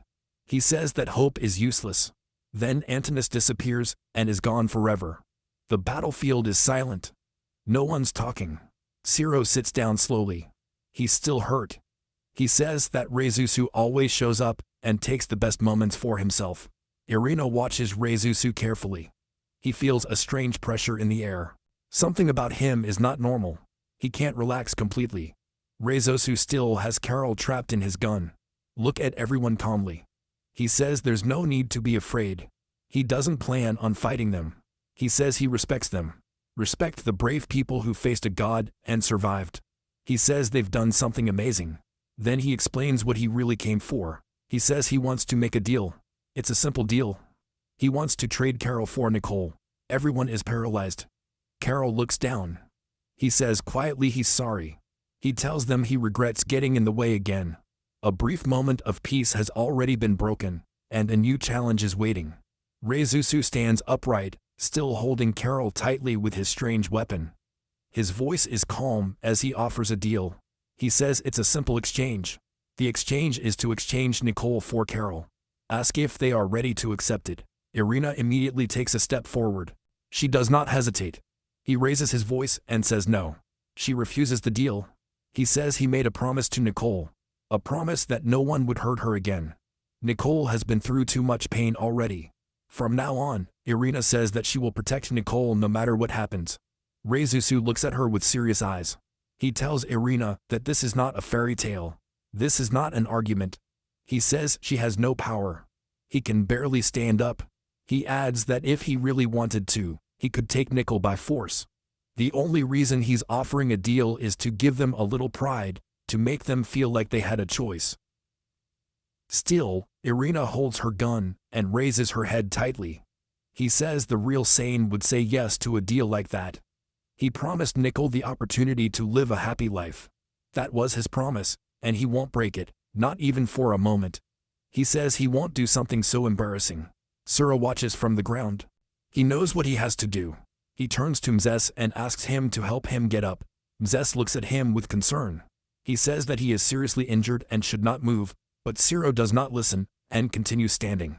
He says that if they seem weak now, it will only give Reisusu more power over them. With an effort, Asura gets to his feet. His breathing is heavy. Reisusu looks at him, a little surprised. He did not think that Cyrus could still stand. Asura tells her not to underestimate him. Even so, he says, he is still strong enough to defeat someone like Reisusu if necessary. Masu is observed in silence. He knows that Asura is trying too hard, but he also understands why he is doing it. Asura takes a step forward. He looks directly at Reisusu and tells him to fight him instead. He says that if Reisusu wants someone to confront him, he will be the one. Reisusu smiles slightly. He says this is more fun than he expected. He says he didn't see Asura clearly before, but he does now. This kind of courage is what I would expect from the ancient Night King, spoken of in the old stories. Then Reisus loosens his gun and lets Carol go. She falls to the ground, free again. Reisus says he will let this go for now only for Asura. He turns to the group and gives a warning. He says they should take good care of Nicole. He tells them that Nicole still has parts of the ice hammer inside her. If she ever loses control, no one will be able to stop her. Asura looks at him. His eyes are serious. He says the best way to take care of Nicole would be if someone like Reisusu didn't exist at all. Reisusu is silent for a moment. Look at Asura seriously. He says that maybe one day, Asura will understand. Only a few people in the world know what Reisusu is going through. Asura responds angrily. He says he hopes he will never understand it. Reisusu nods. He says it's fair. Then he adds that they will meet again one day. And when they do meet, he hopes it will be in a more peaceful way. He raises a hand and opens a glowing portal in the sky. Without saying anything else, Reisusu enters him and disappears. As the portal disappears behind him, Asura's strength also disappears. He falls to the ground. His body is in pain. He knows he went too far. Irina runs to him. Check to see if Reisusu is really gone. Carol also walks towards Asura. He kneels down beside her. She tells him that he scared her. She looks at her wounds worried. He asks if it's okay. Asura gives a small smile. He says not yet. He says he's not ready to meet the end yet. At that moment, Nicole slowly wakes up. Her eyes widen wide. She remembers a time she spent trapped inside the god. Her body is shaking. His hands are shaking too. She starts crying. He asks if he destroyed the city. His voice is full of fear. He asks Irina if she did something terrible again, something she can't fix. Irina sits next to him. She gently places her hand on Miguel's head and smiles warmly. He tells her that none of that happened. He says that Miguel didn't destroy anything. In fact, she says, Miguel is the heroine who saved Levi Castle. Miguel looks up surprised. Ask if that's really true. He asks if he really saved the city. Irina nods and says yes. She thanks him. He tells Nicole that everyone is here now because she helped them. Hearing those words, Nicole's tears fall again. But this time, it's not tears of fear, it's tears of relief. For the first time in a long time, Nicole feels really safe. 3 days later, the city is rebuilding again. Carol runs into the room with food in her hand. Macias sits next to Asura, who seems to be about to give up existence. Cyrus' skin and bones are broken and healed under the magic of Macias. He is very happy to see Carol and thanks her for bringing him food every day. Carol tells him not to be formal with her. After all, they are very close friends. Carol feeds in her hand to Asura, who looks like he hasn't eaten in days. Carol also offers food to, but she refuses because she has already eaten. Carol looks at the food sadly and then decides to eat it all herself. Otherwise, it will be wasted. Cyrus sits down and calls her a gluttonous little girl who can eat anything she sees. Masilla smiles when she sees the scene. Youth is so refreshing. When I was young, I used to eat a lot more. Asura asks about Irina, who has gone to the tombs to pay homage to her ancestors. Asura makes a weird face at this information. At the Branquino family cemetery, Irina is wearing a pretty white dress while laying flowers on her father's grave. He talks to the grave and tells his father that he protected Levi Castle with everything he had. He hopes that he has lived up to his expectations. There's one little thing he can't understand. He asks the grave why his father made a deal with Fang. Because of Fang, many people had to give up their lives, all of which was quite avoidable. He talks to the grave, demanding answers that he cannot give. Her father was an honest man from the beginning, but he made a deal with Fang, and even offered Nicole to him. Her eyes begin to fill with tears as she talks to the grave. She doesn't understand why her father would do these things. A voice calls to Irina. His father's butler sits next to him as he explains his father's actions. It seems that she misunderstood her father's intentions. The butler passes a diary to Irina and tells her that there are things that cannot be explained. Irina takes the diary and asks what it is. The diary was written by her late father, and he wanted Irina to read it. She asks the butler if he knew about Nicole. The butler gives a cold answer that he is just a butler. He follows what his father tells him to follow. Irina gets up and promises to read the newspaper. The butler begs him to believe in his father. He loved her very much, so she shouldn't hate him. Irina wants to believe in her father, but her trial will wait until she finishes reading the newspaper. Irina walks away from the cemetery, while wondering why her father never told her about this. Back at the cabin, Carol stuffs her face, like it's the last bite of food she'll ever eat. Cyrus asks Messiah when he will be completely cured. Messiah gives him 2 days while he reads a book. Ciro thinks he will die of boredom if he stays still 4 or 2 more days. Carol gives him a piece of advice. The village is not bad or boring. Whenever she wants something to do, she plays hide and seek with the kids, but they can never find her. Ciro asks Messias what his next move will be now that the people of Levi Castle are free. From now on, they will go to Fure Castle. Carol repeats the name of the castle. Ciro asks if something is wrong. It turns out that Fure Castle is Carol's hometown. At night, Irina sits at her desk with the book in front of her. He wonders how many secrets his father kept from him. Impatient to read the book his father left him, like an Olaf, who opens Pokemon cards for a living. The story goes back to when the new Lord of Levi Castle was selected. 3 men kneel in front of the man announcing the next Lord. Men think about themselves waiting to be chosen. Leon Canole was chosen as the new Lord. Leon stands up, honored to have been selected. One of the 3 men looks at Leon with disgust. He wonders why he wasn't chosen, and Leon was. Leon accepts the scroll given to him by the announcer and promises to bring the victory to Lavia Castle. The angry man and a young Fang look at each other. Fang comforts the angry man and tells him that what is rightfully his will never be taken away from him. Later in a pub, the angry man complains to everyone about not being chosen. His background and lineage say he was the perfect candidate for the position. Fan comforts the angry man, beats, and tells him that the world is unfair. Serve more drinks for Leighton. If someone like him could not stand before a lord, then it is a loss of Levi Castle. To make Leighton feel better, Fan even says that the queen has no eye for talent. They both sound like their butts hurt after being told no by the person they liked in high school. Leighton is more angry about the fact that Leon, who used to work for him, is now his superior. He asks Fang what to do about this situation. Fang passes him a knife and tells him to resist. He tells Leighton to show his true nature to the people of Labia Castle. At night, the men cheer among themselves. They finally got rid of the spider with the help of Leon. They chant his name loudly. Leon is standing with a sword in his hand. Leighton kneels next to him, asking if he's okay. A man shouldn't try so hard. He is the future of Levi Castle. Leon knows that everyone is struggling with him. He won't die that easily. The men are still cheering the lion's name. Leon gets up and invites Leighton to his tent. They will talk and catch up because it has been a long time since the last time they talked. Leighton accepts his proposal with a big smile. Inside Leon's tent, the scheming rat Leighton fatally wounds Leon. Leon looks at Leighton with wide eyes, not believing that Leighton has betrayed him. Leighton curses Leon and his lordship. Now the rule is yours.